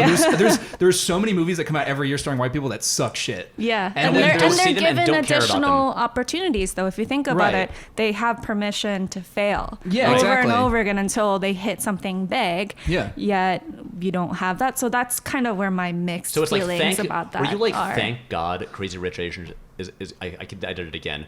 Yeah. I can't Jason say, Schwartzman. I can't say Asians. But were you so relieved that movie was good? Yeah, I was very relieved. I mean, to be honest, I thought Crazy Rich Asians was not as good as Always Be Maybe, in my interesting. opinion. But I'm glad that, well, because back to our rom-com discussion, there really wasn't much going on, and I feel like Crazy Rich Asians really helped also just bring back rom-com as a genre in the theater setting, Right. which outside of the diversity aspect of it, I think that's very important to keep in mind. Yeah. Yeah. So I think you're right. Yeah. Guys, let's actually just Oh, yeah. start talking about the story. Now that we're an hour and 20 minutes into Who's in this movie? Damn, really? All right, we Wow. can do this in And 30 minutes. I mean, Don't worry. Again, it is like a relatively, you know, formulaic movie. It's, you know, but it begins with the two main characters, Sasha Tran, who is Chinese, right? I'm not sure. I I, think think- she's Vietnamese. I'm not. I don't Okay. know if they say. They're But she's but Vietnamese. but Marcus Kim is Korean. And they make Yes. that very clear. Which Sasha is- Tran is Vietnamese. Yeah. And so she's Vietnamese? Okay, cool. Yeah, that's what it's saying. And Marcus is Korean. Yeah, and so it begins with their kids, their next door neighbors, and her parents are always busy like running a store. They kind of leave her at home to like make dinner for herself, and she and Marcus become best friends, and she spends a lot of time with his family, and especially like with his mom, kind of instills in her a love of cooking and food. And this is one of the things that I think is like really effective in this movie. It's like they establish the relationships between the two of them right away, their friendship. They set up her love of food and tie it to his mother, because then again in this kind of like opening, not quite montage, but they kind of like jump through the first like 18 years of their lives like relatively quickly to establish this stuff, because then when his mother dies, it affects both of them. Yeah. Because it's And, like both of their mothers dying, essentially. Right. Yeah. And obviously, and then she becomes a professional chef, and so this sets that up because food is such a vital component of this Of her movie. life. But it also sets up like the tone of their home lives, sets up their characterizations later on, because she has been kind of neglected by parents that I guess are just working constantly.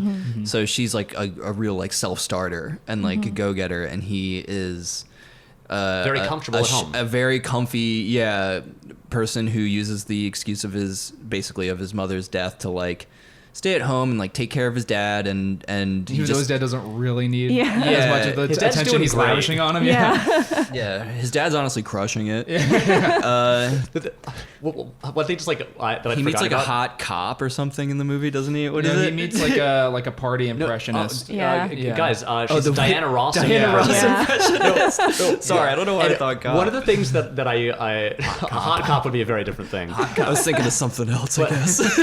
When I was rewatching this, one of the things I'd forgotten about is the part like when you're introduced to adult Marcus, Yeah. and his dad, and he's still in his childhood bedroom, and his dad comes in, he's like, "What are you doing?" He's like, "I'm smoking weed and just dancing in front of my mirror." He's Yeah. like, "Want to join me?" And his dad's like, "Okay," and his dad just starts dancing, just Yeah. like in the room. So weird. His dad is great, just because through the Yeah. whole thing, you think he's going to be, Marcus will always set up things like being like, "Oh, I need to take care of my dad. I don't know if my dad's doing okay," and he's always doing so well. Yeah. He's just like, he gets a like, an attractive younger girlfriend Yeah. who's like really into him because he's so charming. Yeah. And Yeah. he's running this business himself that he doesn't need his son to help him with, really. I love that though, because that's such a like character trait that I see in real life that I feel like is true to life, is just using something that is definitely not a crutch, but pretending it's a crutch that's keeping you from doing something, when really the reasons why you're not accomplishing it is like You. actual internal issues that you're dealing with, like lack of ambition and like a sort of stagnancy.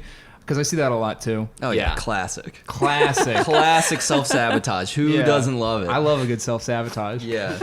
but then, Sabotage, Beastie Boys. listen to all rapping. y'all. This is sabotage. Rapping. Rapping. Keep going. Randall Park raps in this movie. Randall Park raps in this movie. We can be honest. The raps are bad. That a tennis ball song. Are you kidding me? And that's like a Pick Chris it up Smash like any hit. ball except a football. Well, the thing that I like the song. The thing that I like about the music in this movie I like it. is it's the kind of thing where it starts and you're like, this isn't good, and then it keeps going. And I'm like, but I'm sort of enjoying this, and now I think I'm into it. Okay, let me talk. Like, I want to talk a little bit about Marcus's, hip hop group, right? Hello Peril, Hello Peril, which is Yeah. a play on Yellow Peril.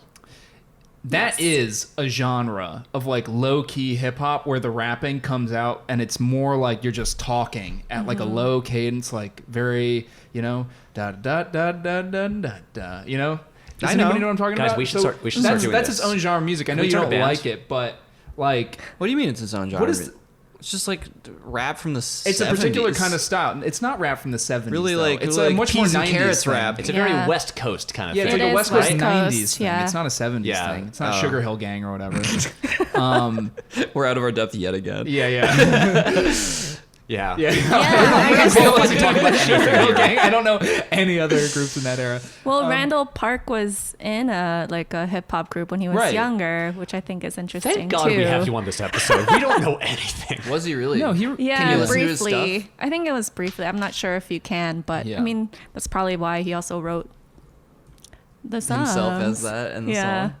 Yeah, because keep he, it true to he life. can do it. Mm-hmm. And But he's listening to like Souls of Mischief and stuff like at the beginning. Like Mm-hmm. yeah, NBC Boys, I believe. But what I think is also interesting is all the songs, they're produced by Dan the Automator. Yes. And who you guys know Dan the Automator? No. No. He's a big producer. He's been around since he produced the first Gorillaz album. Nice. He produced I think all the music in Scott Pilgrim. Just kind of a So he's legendary good. hip hop producer. Yeah, but also did a couple Yeah. Kasabian albums, and he's a guy who's worked in a lot of different genres, and he's produced a lot of albums that I like. He's And, talented. He's good. I watched the whole end credits because obviously there's the "I Punched Keanu Reeves" song, which I'm hoping they push for an Oscar nomination because I want to see Randall Park rap at the Oscars about punching Keanu Reeves. That would be pretty funny. That would be I really do like great. that. And They should do that. but yeah, and I just was I'm the guy who always looks at the music credits at the end of end credits to be like, who performed what, who wrote these songs. But yeah, I thought that was cool. That they got him in to do that. And again, there's always the risk of when you put a band in a movie, it's are they supposed to be good? What if they're supposed to be amazing? And then it's this isn't actually that great. Oh my God, any movies about artists. You have a movie about a painter or a writer, and then there's a scene where you have to finally hear the prose that they're working on, and you're like, well, this is stupid sounding. This is my It's issue. so hard to show it like with- an artist. Yeah, it's my issue with the movie Frank, which I wish I liked more. The one with Donald Gleason. Fassbender, Michael my Fassbender lookalike, wears a yeah, big head. his look-alike. Yeah, And hides his beautiful face that looks like mine. My core issue with that movie, what I found so frustrating about it, is just one thing. Because the whole thing is about, I love the idea that it's about this guy, this musician, who he's right next to this genius, and he has to accept that he will never be able to be as good as him, but while also he stays there because he loves just being close to someone this talented. Yeah.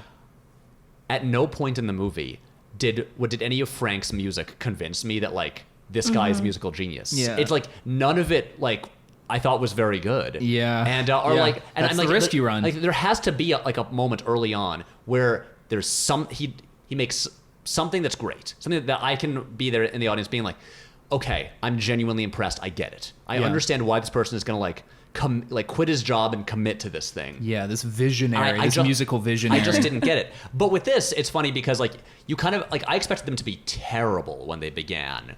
And then I'm oh, this is way more competent and kind of fun than I thought it would be. Well, what's great about this movie is that since it's not purporting to be about Ali Wong's not just doing the scene where she steps into the venue he's playing at and just is awash, in the genius of his lyrics or stuff. He's supposed to be kind of dopey. Oh yeah. Yeah, He's they're not struggling. supposed to be great. He's supposed to be just good enough where you're this is catchy, a little catchy, but I can see why it's just a regional in this neighborhood. They're a popular band, but they're never gonna break mainstream. Also, I think it's literally supposed to trying to do just that. So it's actually Right. kind of perfect. The amount of talented that they are. It's just catchy enough. You're the bass line's cool. I could bop my head to this, but by no means is this band gonna get a record deal ever. Right. And, All right, and I it's buy, that's a good. Yeah. All right. No, yeah. that's it. It's the same thing where it's she's into it Yeah. because it's oh, they're doing what they were doing when they were in high school, and she's Yeah. I remember this. This was fun. It's still fun. Endearing. Yeah. And but anyway, back to the plot of the movie. Yeah. She is a famous restaurant. Well, no. First, you How do you get say the, that? You get the Sommelier. point when they're 18, and his mother dies. Wine. And his mother dies, and then in their weird, confused moment of smash. grief, smash in a car. Which is every teenager who grew up in the suburbs Yeah. type experience, right? It's real awkward. I like Car smashing. Very smashing. David Cronenberg car smashing. David Cronenberg's always been my maybe. D'Angelo. Yeah, and I do like the thing when just their little exchange when they're laying in the back seat, in their post-coital state. Yeah. What a bad term that is. Oh, Sounds so coitus. great. The word coitus is the worst. I love it. A story. I think about it weirdly too much. At one point when I was in college, a guy in a class was telling this story. It was a creative writing class. He was just this awkward kind of as close to Oberlin could come to a jock. Yeah. And he was telling this story. He was doofy but kind of funny, and he's telling it. It involves him and this girl, and he's and then, coitus. He just paused and said, Yeah. and then He was trying to figure out like a what was he referring to? Did he have coitus? No, that's Okay. where. But if he's trying to figure out, like, he wouldn't want to like say to the whole class, and then like we boned. Yeah. But and Fucked hard. he's like, Oh, I'm never in a mind. creative writing Yeah. class. What is a like delicate way to say this? And I'm like, I've got to put that in a script someday because it's such a great way of putting it. Anyway, but I like the part when they're laying in the back seat and she's like, "Where did you get that condom?" And he was like, "A woman came into our class and like showed us how to put it on a banana." He's like, "Did Yeah. you practice on a banana?" And he was like, "No, I had other stuff."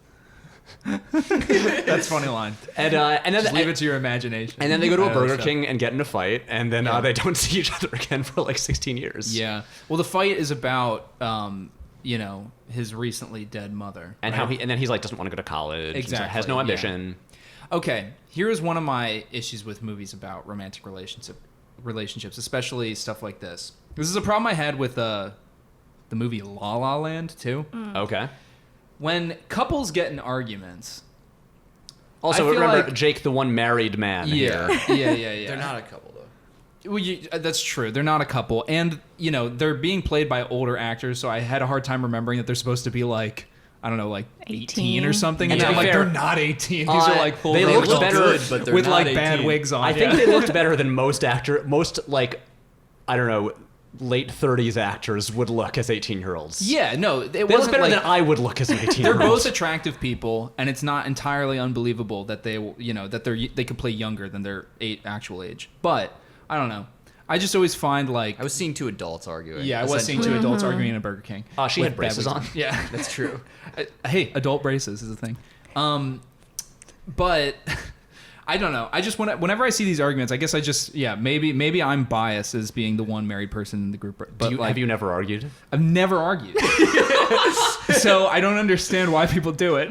No. It's like you love each other. Why would you sailing fight? for 10 years? I just always find that like there are so many scenes where characters have arguments, couples in romantic comedies or romantic dramas, that ends up destroying the relationship or being like this fundamental breaking point. And for me, I just always think like when I'm seeing these arguments, I'm like, easily resolvable. Like could have said this, and this. Just like could come back. Why are they storming off at this moment? The Like next it day, seems like a really send a dumb text, apologize. seems like a really dumb misunderstanding that they could probably figure out, especially when you're in movies like this where you spend like the first hour and a half before like a big argument or something, like seeing how the relationship is good and how it's like very, very close and they're special for each other and they're soulmates or whatever.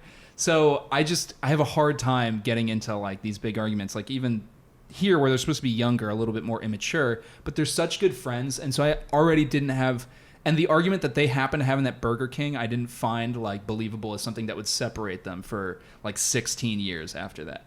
Like, Because if you remember, his mom still, they fucked in a car. Yeah. And his mom's just recently dead.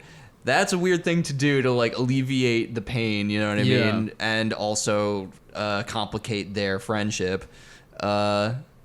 So yeah, you'd think there'd be a little bit of leeway for him to be weird and her to be weird too. You know what I mean? yeah, Like, and then maybe forgive each other or something. but who cares because you have to didn't happen. have the movie I mean, keep like, going. Considering this is like basically just the setup, it's like that worked well enough for me because I'm like, it's like they're in an extremely weird place. Sure. And But they could have not had sex and just had a fight about something else. And also, they didn't have to follow the When Harry Met Sally template so closely and just do your own movie. You know what I mean? Like, why does it have to be this romance that's separated by like decades? If that's what Well, I you're was trying just to do, about as to say, I roommates? but like it's that. not really because the thing with Harry Met Sally is they kept seeing each other like Yeah. over time, Like and they like Mm-hmm. stayed in touch, and then they were friends for long. The whole point of When Harry Met Sally is like can like as they say in the movie, like can a man and a woman just be friends? Yeah.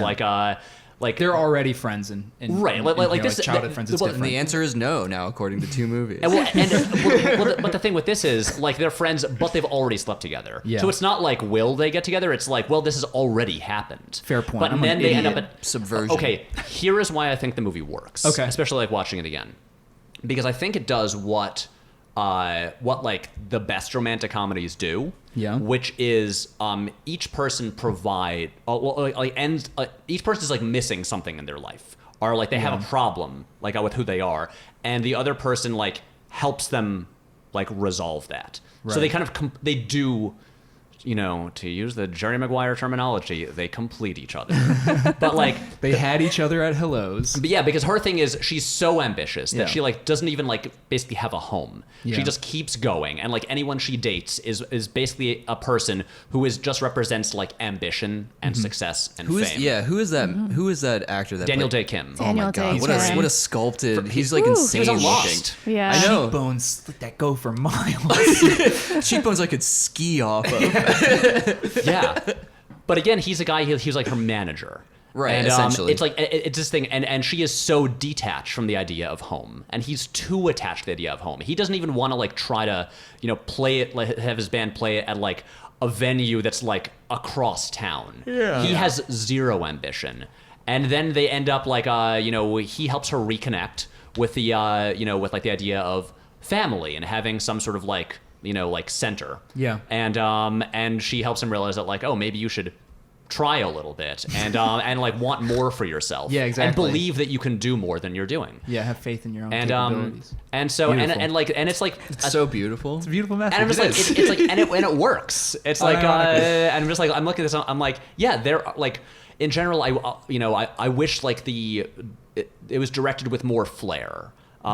I wish they had a slightly bigger budget so they could do a bit more because they've said that like Netflix gave us like nothing, and so I wish some like I wish like the scene at the end when he rushes in to be like, wait, I'm sorry, let's actually do this. Like I wish Yeah. that could have been in a slightly grander location. Yeah. I think like some editing could be like tightened up a little bit, but in general, I think it like the story and like the characterization works. Yeah. I think it like it also has this 10-minute stretch with Keanu Reeves that is incredible. Yeah. And Yeah. and it has enough things that made me laugh. Right. When he goes into the Tom Ford at the end. Yeah. I'm like, Yeah. it's great. I thought it was also interesting that while Keanu Reeves was the surprise in the movie, his presence never overtook the romance between the two characters, which Right. I think is also very Keanu in a way. It's like the What a most guy. polite way of being written into a movie is I'm really awesome, but don't think about me. It's Yeah. about you. I'm a utility. You know? Yeah. And I guess I was reading about I Punched Keanu Reeves a song.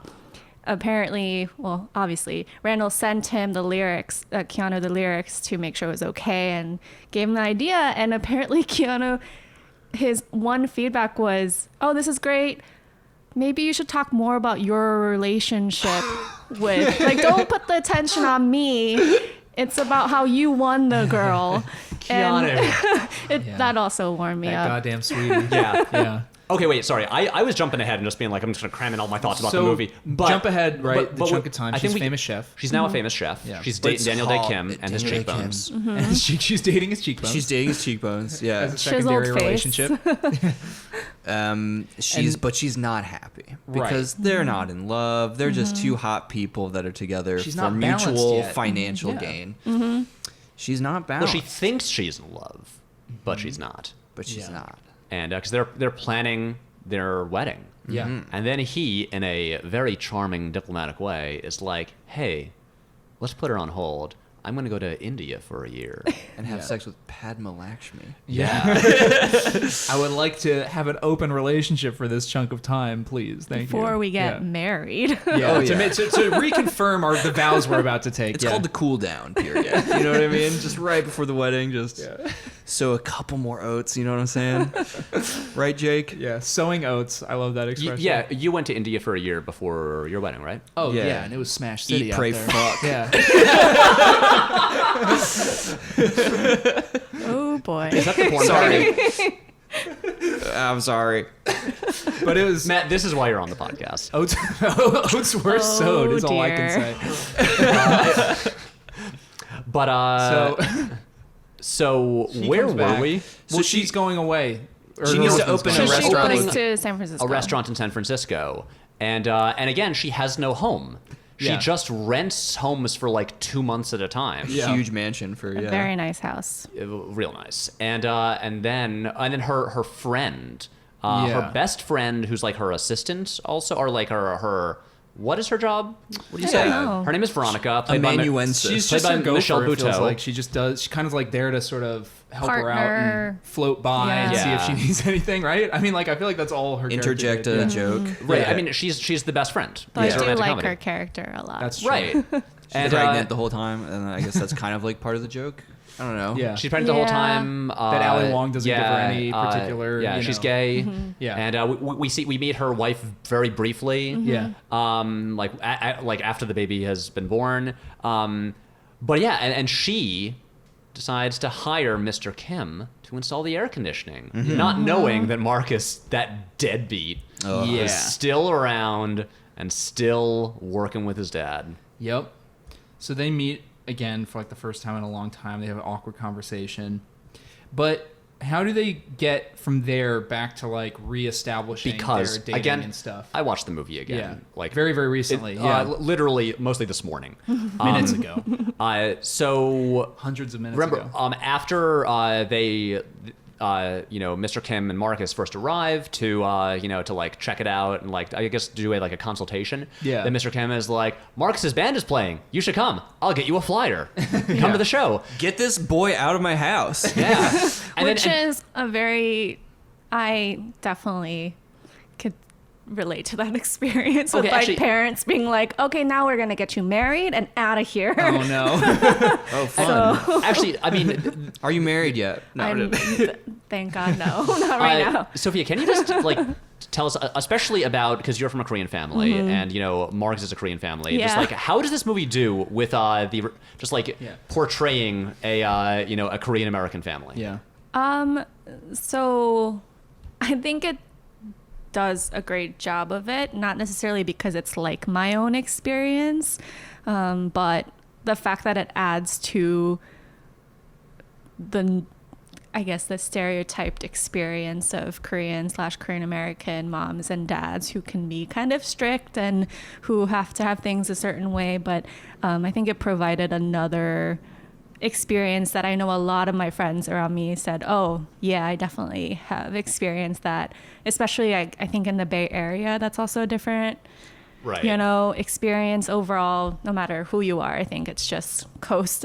Yeah. Like, I'd like to think that California is very different from the way that we live in New York City. Yeah. It is. I think it's so- important to make those distinctions. Like, you Yeah. can't just say, like, a Korean American family. It's like, here's a West Coast bear. Yeah. But also, Korean for American instance, family, like, it is going to be different than a New which York is- City. You said you Yeah. came over to the U.S. when you were in elementary school, right? Yeah. And your mom was learning English while when you were like 10. Yeah. As opposed to like here, clearly the Kims have lived in they have American accents. They've lived there for a long time, so they probably emigrated over, maybe when like they were Either when they were young or, who maybe they're second gen, I don't know. Yeah. Right. But I think that's the important part is that, like you were saying, it's just a, Bay Area, West Coast family, Yeah.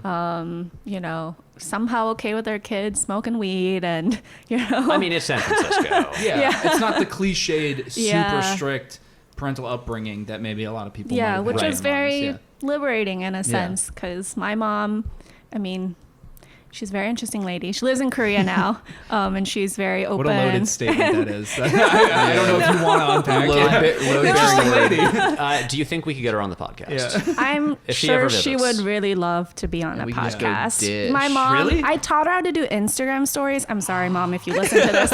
I taught her how to do Instagram stories, and now she just does beautiful Instagram stories of flowers because she's That's lovely. super Oh, that's nice. into That's a lot nicer gardening. than Can I I was follow her? expecting. Can we all follow her? Do you want to share her Instagram account? I don't know. I don't I'll know. ask Don't. her Don't. first. Yeah, don't worry about it.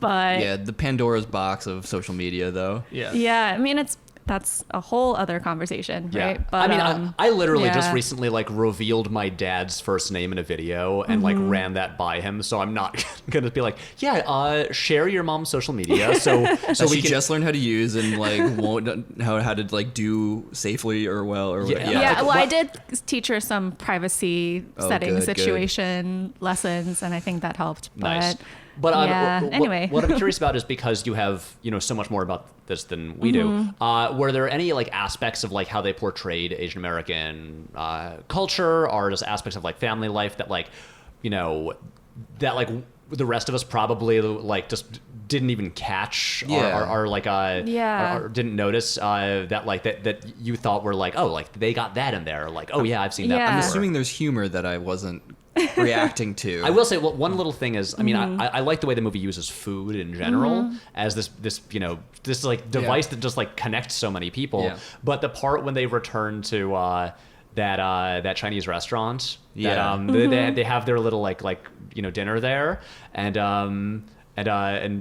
Sasha complains about the rude women who work there who are like mad that like we don't know Cantonese, and then Marcus, he just like says something in Cantonese and they all wave to him and he's like, I learned better service. And they just give him free food.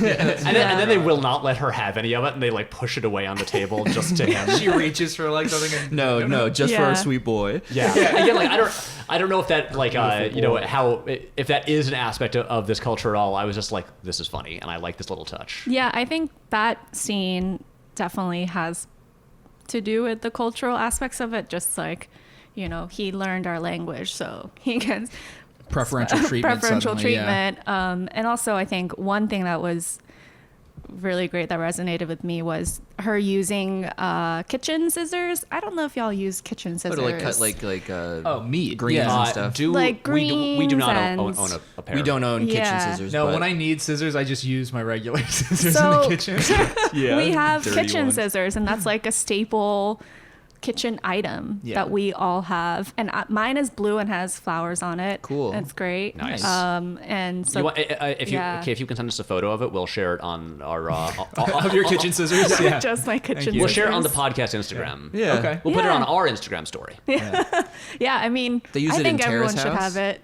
but do they use it? in Yeah, I Terrace think the House? chef guy uses That makes it. sense. I don't know, but scissors make sense for a lot of items. Totally, yeah. Overall, so that was really great, and I really appreciated the parents not having some sort of accent. I think within film, also that's actually a big deal because most of the time, if you're Asian, you have some sort of accent. Sure. Right. Sasha's parents do though, right?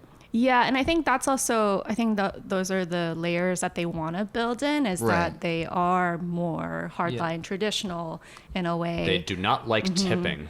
You mean Sasha's Vietnamese parents compared to Marcus's Korean father? Who Maybe lives in the not Bay Area? in terms of what country they're from, but just generational Yeah. differences Right. and Also, like how Sasha's much parents, time. Don't her parents in the movie actually still live in Vietnam when they fly to visit her? Aren't they flying from? I don't think so. I think Where they are they- flew from San Francisco. I think the whole point was They that still live in San Francisco too. yeah, Okay. they're just absent because they're working constantly, which is also part of the immigrant story, is that the parents probably they moved here when they're older and they're providing a new path for their child, which is, quote unquote, the American dream. That is no longer the American dream in my Right. opinion. But yeah, I think that those were some aspects that I thought Yeah. resonated. Yeah, and those were things that like I was like, this seems accurate to me, who knows nothing about this. But Yeah. I believe that like and knowing that that the two stars wrote the movie, and I'm like, they grew up like experiencing this, so it must be an accurate representation of like what they have experienced. Yeah, and I themselves. think it was a very careful representation of who and what type of Asian American that they chose to, show in the film, including Marcus's girlfriend, who was Okay, dreads. let's talk about Marcus's girlfriend. She's weird, right? she's very weird in the pretty- movie, and she's played for a lot of is laughs. pretty strange. She has the Eve tattoos. Yeah, what was your take on what is her character's name? Kim? Jenny? Jenny. Jenny. Yeah. So What was your take on Jenny? I Vivian Wait, Bang. what if her name was Yeah. Kim, and then she married Marcus, and she was Kim Kim? think it should just be Adorable. Aw. Just singular Kim. Kim. I think, Yeah, yeah. the And then she plural could of be- Kim is Kim. And then she can be a pop star because she'll have a single name. They play her like a 1980s Valley girl. Like she's just like So- like a total ditz in the that entire actually movie. Yeah? exists. Like Yeah? that type of character That's so crazy. exists in I've only seen in the California world, Yeah. and everyone is accepted. I like everyone, but I really like that she was just exaggerated. I'm sure it's exaggerated, hopefully. And I think it shows the spectrum as well. You can be very political. You can be very, I guess, radical in some sense, even though the dreads part really, threw me in for a loop. Yeah, I kind of like the dissonance of that though, because like there's the whole cultural appropriation Yeah. conversation, but that usually gets saddled up with like like with dreads, like some like lame white dude who's got dreads or a white girl with dreads. And so I kind of dug that they gave it to like Marcus's girlfriend in this case. Yeah. Like, And the Just pointed idea out, that- like, you don't see a lot of Asian people with dreads, yeah, but Yeah. like here's like a weird example of cultural appropriation in that like smaller context. And I Seems think very that's- San Francisco to me. Yeah. I also I just like the like sending the YouTube link to Yeah. like for like how to like if you're an Asian person, how to make dreadlocks.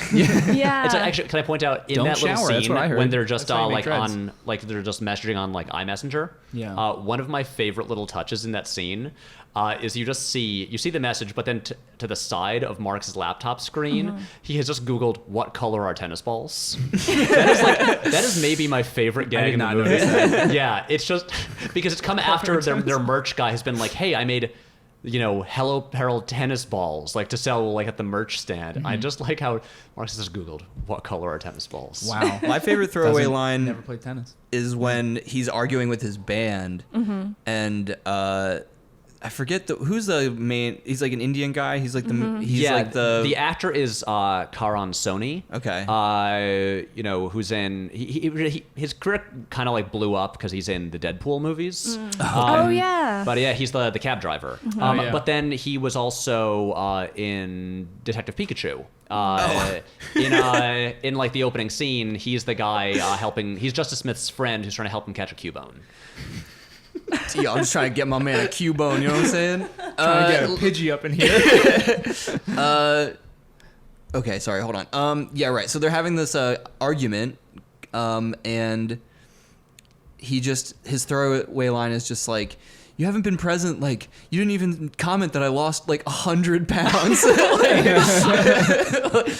Just like real quick, it's just like he used to be like morbidly obese, and he's just Yeah. like this little tiny guy now. You didn't even comment when I lost all this weight. Yeah, I also like that as character development, like how out of touch Marcus has been, He's and high how all the time. self-involved he had been. Yeah, which Right? is also funny because he has nothing going on. Yeah. It's like one thing if like Sasha's self-involved because she's doing so much. Marcus is doing nothing. It's and tough still work to misses keep the your stuff. slates clean. You know what I It's mean? hard. You walk around all day wondering what the color of a tennis ball is. And Exactly. forget that you could look it God up on forbid your you'd phone. play it. Yeah. Yeah. But then basically what happens there is, because Sasha is eating alone at home. At a home that is not even her home, at Yeah. her temporary place of residence. And then it's like, maybe I will go to that show because I have nothing better to Receiving do. alarming texts from her supposed fiance about Right. snorkeling with like Padma Lakshmi or something Yeah. like that. And then decides to go to the show and they hang out. She meets Jenny. Jenny cooks bad food for her. And, Marcus gives her a ride home in the same old shitty car where they smashed all those years ago. Yep. And guys, can we just jump to the Keanu scene? Yes. Because I think Yes. it's so important. Yes. Yeah.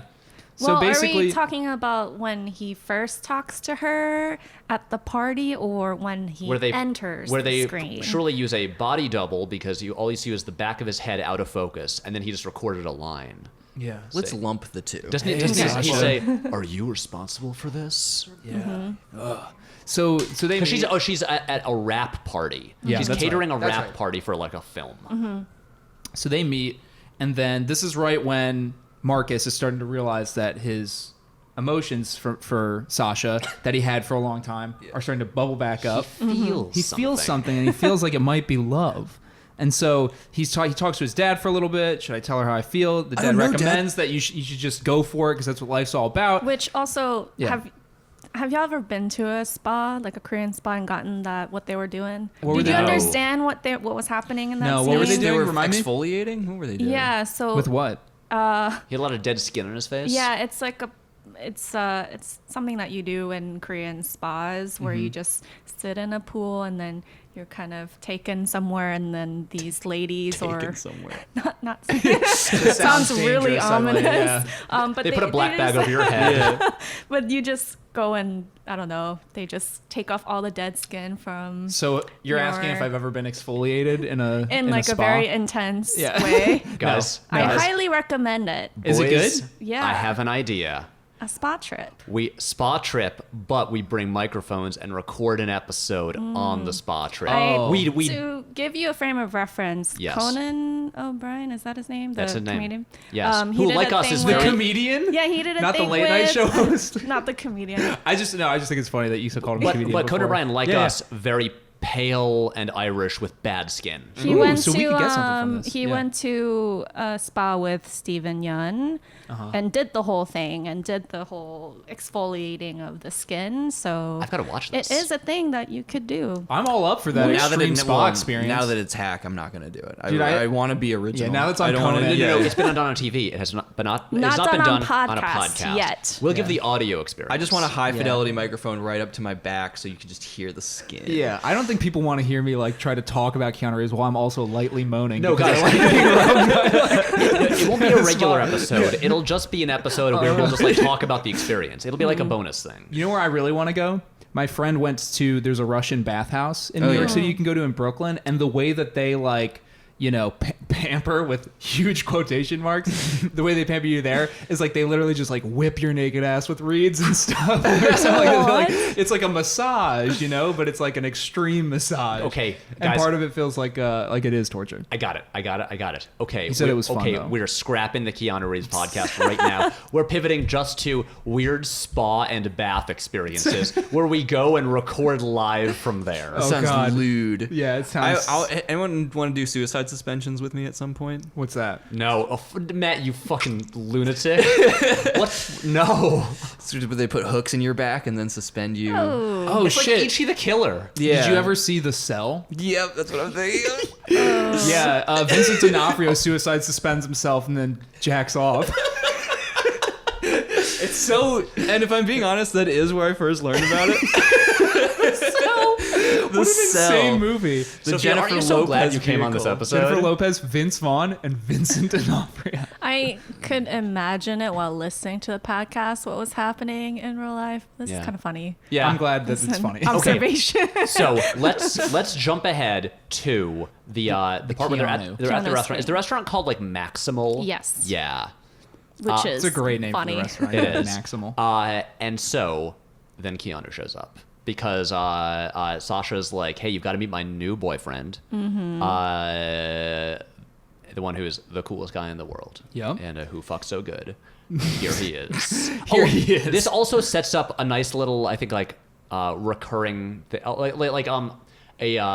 3-part joke involving Marcus's outfits for various events. Right. He shows up here wearing his prom tuxedo, and it's a rich person restaurant, and everyone else is wearing like ratty t-shirts, and she's like, "No, rich people don't wear suits anymore. They Yeah. wear like $1,000 t-shirts that look like they were like stolen off a hobo or whatever." Yeah. And then a good line. later on when they're dating, he joins her at like a fancy event, Mm-hmm. and he just wears a t-shirt, and they're like, "No, you can't come in without a jacket." Yeah, this is a gala. What are you doing? And Yeah. then finally, when he has to win her back, it's the only time that he is dressed appropriately. We'll get to that suit scene because it's one of my favorite scenes in the movie. Same. Yeah. So also that T-shirt scene, Mm-hmm. the T-shirt, it says, I don't know if you noticed, it says "Stay angry," and it's actually a T-shirt, I think, of merch of kind of a famous blogger, Angry Asian Man. Mm-hmm. I think his name is Phil Yu, Oh. and he does merch, and it's like "Stay Angry" T-shirts, and the whole thing is he talks a lot about Asian American representation and all of that in the entertainment industry. Oh. This is why we have you on the Yeah. episode, because we had no I idea. had no idea. I would have never known that ever. Yeah. All right. I So love the Keanu steps Keanu. in, and this is his first shot. Is now what probably more people have seen as a GIF, And of course, they've even seen who've watched the movie. Oh yeah. Sir. Yeah. Yeah. So here With he his is. little head tilt. Yeah. Yeah. He and of course turns the- and shakes the hand and kisses the hand of like a friend of his. Well, first there's the slow-mo, like Yeah. he blows the kiss, and then he turns back to shake a guy's hand. And again, Keanu, he's a tall guy. He has long limbs. His movements, just like the way he turns to go in for a handshake. Yeah. It's like, it sounds weird to say, but you know what? We're watching a lot of stuff with this guy, and I love just watching him move on screen. Yeah. It's always fun. Yeah, he moves weirdly. It's great because he's like at once elegant and then almost has like a limp from an injury, so he also moves gawkily. Well, Yeah. here's a man who has been in like 5 motorcycle accidents throughout the course of his life. Right, yeah. And has like a Thank fucked God up ankle. Busey didn't happen Yeah. to him, you know? Oh my God. That would I also suck. think I read somewhere that that entrance, how graceful it was Yeah. intentional because he had just gotten off of, or he was in between filming John Wick 3, right? Yeah. So he was just doing all these action intense things that were probably destroying his body, and then he just Yeah. enters in the most graceful way Right, possible. And there's also the point later on, like after Marcus has punched him, when he's just like walking around the room, just like doing like judo moves like to the air. Yeah, it seems like he is on cocaine, but he could also just be weird and just acts like that because he's just so ramped up. Yeah, he's just And- on all the time, and Yeah. just he's just experiencing life. In a way Yeah. that nobody Yeah. else in that room could. And that interaction between Ali Wong and him when after he makes his entrance, and they're just Yeah. like, what did they say? I Yeah. missed your. I miss your thumbs. I love that. Yeah, I miss the way He's you like, "I use your missed thumbs on like, me. I missed your spirit. Yeah. Yeah. And yeah, just everything he says, just the way he says like, "Hello, Marcus." Yeah. Yeah. Yeah. That was good, man. Thank you. I Yeah. also And- love, the food that they eat at well, this I restaurant. mean, Yeah. he orders. Do you have a dish that plays with time? The concept of It's time. so good. Like everything he says is great. Yeah. And the shot of him just with the headphones on, eating, like sipping the wine, and then just bursting into tears. Listening to the sound of the animal that he's eating, like when it was alive, they recorded just field footage of it. He Yeah. starts crying and then drinks his red wine. I wanted whatever was being blown out of that like gun thing, that like The bubble, the edible bubble the edible thing. bubble thing. Right. I was loved it. genuinely into that. I was like, what is that and how do I get some? That's not a joke. Food. No, I know. Food foam is real, and food I've foam, gastropubs, like yeah. you can get like aerosol meals and stuff. Like it gets really stupid and seems completely would be like very not satisfying. Yeah. for your This hunger. meal is really good, but I would love it if you could sublimate it and I could inhale it. With barely any of Right. it touching my tongue. Could I actually. absorb it in my pores as Yeah. opposed to chewing it? This course, tastes good. sir. Could I sit in a bath of it? Right the way. sir. Okay. Yeah. Yeah, it just I love the way this goes, and like every line Yeah. Keanu has is great, and I mean, it's the funniest. I think it's the funniest point in the movie. it is, and well, because then they, after he goes to get some air, but then really pays for the $6,400 bill. Which is real. We do fight all the time about who's going to pay the bill, and it's a whole running joke. Yeah. What's your best way of paying the bill when you're going out with someone? Like, do you go to the bathroom or do you pretend you're going to the bathroom and pay for the meal? Do you give them your card ahead of time? Oh, yeah. Do Ooh, you, That's stressful. you know, sounding. Well, because And it's- that's also a yeah. thing in Irish culture, and I still have vivid memories of. It was the year 2000, so I was like a child at the time, and it was the one time that I remember my grandmother from Ireland, my mom's mom, visiting the U.S. and there was this like I remember my mom kept getting stressed out because my grandmother was so like sorry, I have like something in my throat, was so like next level skilled at paying for a meal without just like disarmingly without anyone even noticing, and we would just discover things like she would like so early on in the meal she would just like go to the loo and then we discover like at the end it's like, oh, it's been paid for. And she'd just be like, oh yeah, I couldn't possibly. Oh, exactly. And my mom would be like, oh, I like, no, you're our guest. Like, like I'm trying to be a good daughter, but like you're just better at this than me. Well, the key is, was there a secret emotional mental ledger of every expense that is like thrown in your face later? 'Cause No, okay. because my grandmother was the sweetest human being I've ever met, and whose entire life was like dedicated to just making everyone around her like more comfortable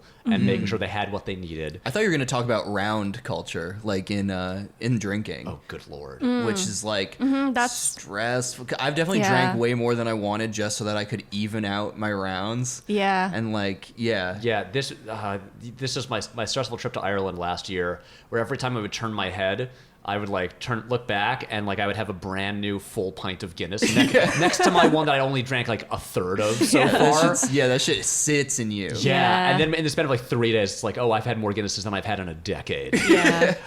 Anyway, but that's Irish stuff, and we're 2 hours into this episode, so we should keep moving fast. But with Keanu, they return to his hotel room to play a game that he learned from the stunt coordinator on John Wick, Which is called great. Icebreaker. Who is the stunt coordinator, or is there none because the directors of John Wick are? There is a separate people. stunt coordinator that I'm going to look up right now because the director is not also like coordinating the stunts. But I'm gonna look up who this guy is. What does he say? It's like charades. Charades. But more They all call apocalyptic. it charades. It's like Charades. charades, but more apocalyptic, which is such a good way of putting it. And it's just like these questions that come up, and then they all have to answer, and It's kind of like more or less like truth or dare. Yes. yeah. Well, what I think is really interesting about the entire Keanu section is it is so pivotal to like the arc for Sasha and Marcus, because this is where Sasha confesses that she'd had. Marcus was her childhood crush. Like, she was always into him, like, all through them growing up together, which is, like, news to him. And then... she's, like, broken the engagement at this point, right? Also. Yeah, That's why Yeah. she's, like, with Keanu. Like, she's not, like, taking advantage of an open thing. She's like, I don't want to be with... This is Yeah. after the party scene where Marcus's dad meets the Diana Ross impersonator. Right. And falls in love. where she had the phone call, where... Daniel Day Kim calls her on the phone. He's like, Padma had this idea, and she says shit a lot. She just goes off. She goes off in front of the party and the clowns and all the kids. I remember this now. Okay. But they play charades. Charades. Oh, by the way, the stunt coordinator for John Wick is Darren Prescott, who Cool. has worked on so many big movies. And Well, he contributed greatly to this movie also. Yes. He taught Keanu that game. exactly. Did he really, though? Or was it made up? Who knows? We don't know. But and basically like then Keanu like kind of like makes a fool of himself when he the best question is if you could kill any person in this room, who would you kill? And the way Keanu just points and goes, Marcus. so quickly. Yes. quickly. If you could kill anyone in this room, who would you? Marcus. It's Marcus. Also the thing where he starts naming Chinese dignitaries. Yeah. It's So apparently that was him improvising. Yes! Which is I know. great. What a great piece of Keanu lore. Yeah. I know. He just knew all these things. Yeah. But then, he like tells Marcus to hit him, and then Marcus does, and he puts him in like a sleeper hold and is like, go to sleep. And then he smashes a vase on his head, and then Sasha starts to realize that like, oh, I thought Keanu was so cool. He's just kind of like an immature dick. Yeah. And she's mad at Marcus too, but then Keanu gets them an Uber pool to like go home together. Jenny decides to stay because she's like, I can talk to Keanu about like helping out with the community center because Yeah. he's like an influential person. And then it's in the Uber ride back that finally Sasha and Marcus get together. And this is what They I start think. making out furiously, Do. and the Uber driver, we've all been there before. You're just like, I guess we're going to have to disregard the Uber driver. And also the other passengers in the front seat. Poor man. But this is what I think is really interesting about the structure Yeah. of this movie and what it does with the Keanu section. Yeah. Because the whole thing of, one of the two romantic leads realizing that the guy she's dating is not right for her and then choosing to be with the other one, that is often the climax of Yeah. romantic comedies. When it happens here and they get together, there's another half hour of the movie. There's another act. And then it has to deal with them like actually having a relationship. And that's what I think is really interesting about it. Like it keeps going where a lot of these movies end. And because Right. they still like they've gotten together, but they still have to like grow as people. I did appreciate that addition. Like, it is frustrating that, like, yay, And happily we're ever done. after. As it's soon like- as that swooning initial rush of love is confirmed, that's like, that's good. That's good enough. Well, especially two End people scene. who are like so clearly, they're lacking in two very different aspects of like their life and how they see how living should be done. So the question would be like pretty intense. Like, wouldn't they butt heads like fairly quickly into this? Yeah. So On I a was bunch just of like different glad to issues. see it happen. I was like, I was still like had so many questions about like, wouldn't this relationship potentially be bad? Like, I don't know. It's stuff like that. Like I said, I at this point now, I still like rom-coms. Like I don't disregard the genre, but like I need that extra bit of like a reality check on just like the nature of a relationship with somebody else. Like there can be comedy in that, but Yeah. I need it to be a little more dour and kind of like deal with problems. There's literally been enough jokes in other romantic comedies about how like the main character will say how romantic comedies lied to them. Right. You know, like you always it's like, I thought that all women would like this because rom-coms taught me. So like that's already a punchline in other rom-coms. well, you there was know, that phrase, about Lloyd Dobler taught me how to be a man. Lloyd Dobler taught me. Yeah, there was like that. I don't know. I don't remember where I heard that, but it's Yeah. like, "Ew." Yeah. And but anyway, they get together and they date for a while. And Indeed. he accompanies her to an event where he is again in like he's underdressed this time, and but then the basic thing is she still plans on she has to go to New York and open a restaurant. She's not sticking around, and he's still like, I don't even want to play a gig across town. I still am like refusing to like change from the way I am. And then they again, she leaves and she feels bad. And then it fucks up his life. Yep. And then he kind of realizes he has to get his shit together. Yeah. And There's something different about her. Yeah. And then his dad's like, "Go, my son." Yeah. Go I'm find cool the here with my one. Diana Ross impersonator. But also, Yeah. there's stuff like You do not need to give me I would love for you to insulin leave. shots. What is he giving his dad? I don't know. Yeah, he's like, you don't need to. Unspecified illness. It'd be funny if Yeah. his son's not helping out and he just keeps piercing his dad with like needles. That He's just right. doing Munchausen by proxy to his dad, like trapping him in the house, like making him a little bit ill all He's the like, time. you do not need to keep stabbing me with these. No, needles. Dad, you're sick. Okay. Okay, son. I told you this for 20 years. I'm not. Yeah, but then like they have this audition gig Yeah. to play this other place. He fucks it up because he like doesn't care. Yeah. That's kind of his low point. Yep. Then he realizes that like, oh, I gotta gotta get get better. And then the medicine. resurrection. So he like moves out of his dad's It's a place. biblical film. Yeah, and then he starts like he commits to the band. They start doing better. Their merch starts selling. Yeah. they Yeah. finally open the And that's online how you merch really store. know it's going And good. then he learns from is it Veronica that Sasha has been the one like buying all the Hello Peril merch It's very sweet under of the her. fake name D'Angelo. Right, yeah. And then we have my favorite non-Keanu scene where he because Keanu had mentioned that Tom Ford had like made his Yes. outfit custom for him, and so he's like, I'm gonna yeah. I'm gonna go to the Tom Ford place because he knows nothing about fashion. And I have the scene right up on Netflix, right on my laptop, and I just love he walks in the front door and goes to the greeter and he just goes, check the attitude, bitch. He goes, I'm flying to New York in the morning. My friend Keanu Reeves recommended you guys. He goes, have you heard of Keanu Reeves? He's my friend. I punched him in the face. And he just goes, I'll take that one. And His delivery on that is like, yeah. Yeah. you know, And no, perfect. right, and the guy's like, would you like some champagne? He's like, champagne? Of course champagne. Pour that shit. Just everything he says here is delightful. And then of course he learns The cost of the suit. yeah, I'm looking at it right here. It is a $12,000 suit. He spits the champagne out and just shouts, get it off me, take it off, it's burning. Yeah, that's how I And then feel. hard cut to suits and stuff.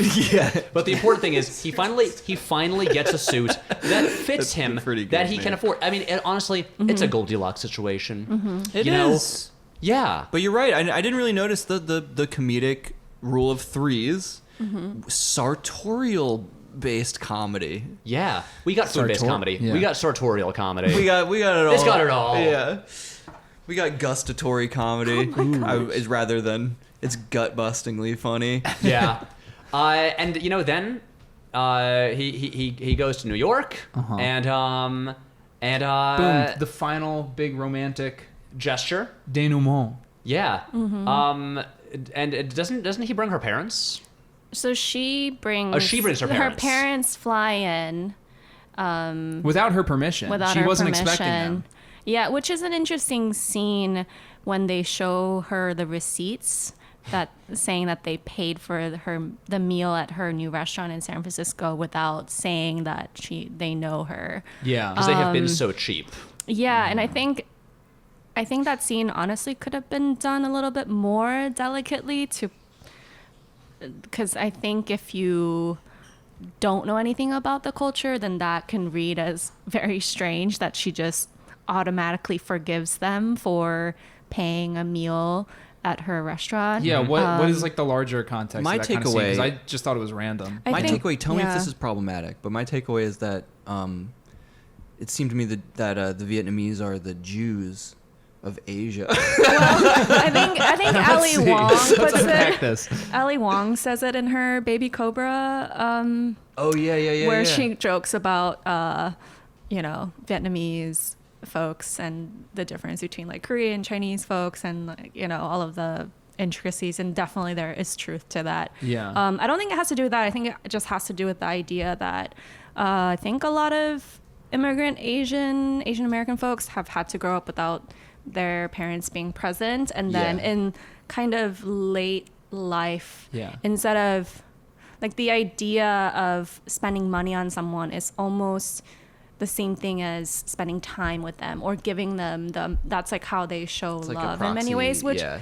I think is problematic, No, outside yeah. of the movie. It's not the same. But I think that's what it's trying to portray, and I think it could have done it in a It seemed like they wanted to give You her know? parents like some sort of a redemption because Yeah. they were just in absentia the entire time. So like, but it did feel a bit rushed. yeah, it's it was a rushed. little rushed. Yeah. But I'm glad that was included, because I think that is very,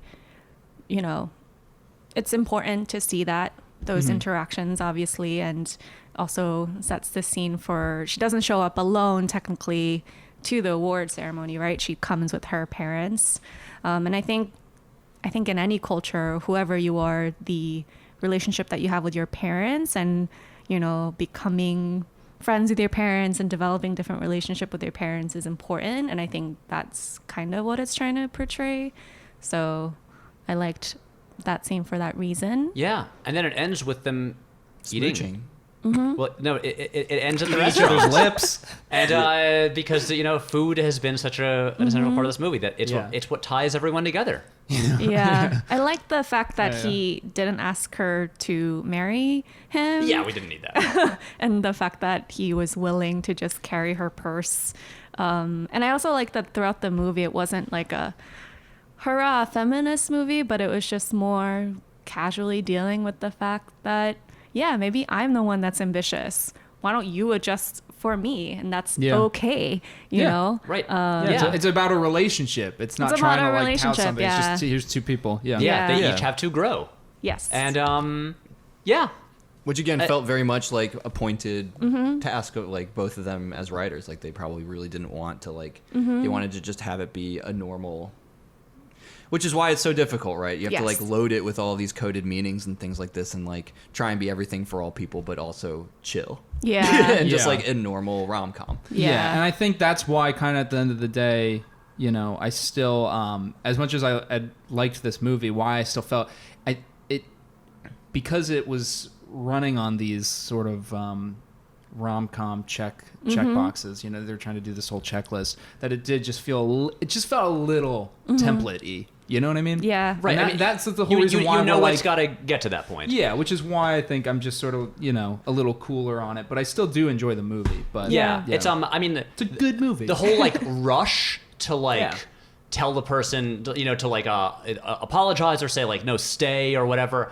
It's almost always got to happen. I mean, honestly, the thing is, it's like action movies. It's like you're gonna there's these like Yeah. it's like a checklist you're gonna hit, and it just comes down to like The shootout is the argument at the restaurant. no, but There's it's an just- analog for everything. right, and it's just like honestly, this makes me want to like just like see if I can make a list of like I can't do it now, but like of like okay, what are my top 10 rushing to like sit like get the person before they like leave town or whatever, or like to like rushing to like win them back, Yeah. because there's so many of them. Yeah. And but yeah, it's again. I mean, we've got to wrap up this episode. Yeah. I literally have to go record a different podcast. Oh my in a minute. God. Damn, you're gonna be Oh. tapped out, bro. But hey, this is one of our longest episodes. This might be our longest episode. Oh, damn. And Okay. but does anyone else have any final things they want to say about it? I love Ali Wong. She's so funny. Go She watch her is Netflix really great. specials. Well, that's what I would say. Is, Yeah. yeah, watch her stand up. Her Actually, stand up is I've so never seen funny. them. Yeah. And honestly, I would have liked this movie. I feel like she speaks so honestly about her relationship with her husband in real life in a way that felt way more like brutally honest and funny than this movie ever gets into the relationship between these two fictional characters. Well, maybe now that this did so well, she'll Yeah. be able to do that next time. I mean, Yeah. this feels like a very calculated move. Like, let's make a very traditional romantic comedy, Yeah. but just make it entirely about Asian Americans. Yeah, exactly. Also, the director, Nanachka Khan, Yeah. this Yeah. is her like film. Debut. And she's the Debut. creator Right. of Fresh Off the Boat, right? She's or a writer on it? I think she's the director. She might be the creator, but she also worked on Don't Trust the Bee in Apartment 23. I don't Yeah. know if Okay. anyone Yeah. has seen that, I don't know but that. that also does It the was the one play with on Kristen like Ritter and James Van Der Beek as himself. yeah. So that I thought it was interesting that she used the same idea that she did with James Van Der Beek. Oh, no, she is the creator of Okay. both Don't Trust the Bee in Apartment 23 and the creator of Fresh Off the Boat. Mm-hmm. So she did the same thing, a celebrity who's kind of a heightened version in James Van Der Beek. Yeah. And I've never watched Ali Wong stand up. I mostly came in as like a fan of Randall Park, Yeah. just from like all the movies and stuff he's done, and I'm really happy. I love him in Veep. I think like that's like maybe my favorite. He plays such a good like shitty like disingenuous like I was a troop, so and I like you know honor and country while being so calculating and Yeah. evil. Yeah, Right. he's great. I first saw him as Kim Jong-un in The Interview. Oh, wow. Same. But like I was so happy that he managed to last year be like the one guy to be in both a Marvel movie and a DC movie. So he references that in the I Punch Keanu song. Yeah. He talks about the Avengers, and Vulture has an article with him annotating the lyrics, which everyone should check out. We'll But link to he it in the talks Twitter. about that. He was like, oh, I just wanted to throw in a reference that I was in these Marvel movies. Yeah, I mean, it sets him up. He could be. He could. Looks like he's gonna be one of the villains in Aquaman 2. Cannot wait. I thought it was fine. I think I just have to like I compartmentalize. There's a difference between like appreciating like the work it's trying to do and like kind of its significance culturally and all that stuff, and then I don't know. I try and then but just the jokes fell Yeah. flat for me. Yeah. Yeah. And the acting and stuff, and it's partially the formula and whatever. So it's just like kind of like not. Which is fine. There you go. Yeah. Yeah. And There Yeah. you go. to me, there is something that can be comforting and just kind of like, you know, like nice and like and pleasing about just like you know like a solid you know like formulaic but effective movie. Yeah. It's like and it hits the beats. I have a pretty good time. I don't have to exert too much effort. And It's like sitting in front of a warm fire. yeah. Yes. And anyway, we should wrap this up. Sophia, is there anything you would like to plug? Anything people should check out? Should people In follow you terms anywhere? of Keanu. No. Personally. Your own Personally. stuff. Anything you Oh. want to plug? Yeah, I guess you don't know anything about me. I work in the arts also. I run a little apartment gallery. We have a show coming up in September. Follow us, JIP Gallery on Instagram, or you can also follow me, Sophia So Far. I'm sure Nice. Patrick will. We'll Link it we'll or tag you in all the things. something. Thank you so much for Yeah. coming on this episode and making it not just three white guys trying to like see if we know anything about this stuff. I think I Yeah. texted you or talked to you. I was like, oh, you are three white boys. Yeah. How to talk about a movie You don't that's need to very rub it in. Good looking out. representative. Yeah. This had been a thing. I like going into this one. Ahead of time, I was like, maybe we should have a guest for that one. That would Yeah. be good. And then you were like, could I do that one? I was like, yes. No, fantastic. Fucking please. Yeah. Yeah. And so thank you for legitimizing our episode. Oh, I mean, thanks for having me. Of course. So, And so and now the final classic things to say. Thank you to Brian Hose for our theme song, Emma Logston for our artwork. Follow us on Twitter and Instagram at Keanu Podcast. If you want to email us, you can do that. KeanuPodcast@gmail.com. And signing off. Jake, want to say something? You can follow me on Vero at always be my Vero follower. And yeah, that's where I want to plug. The end.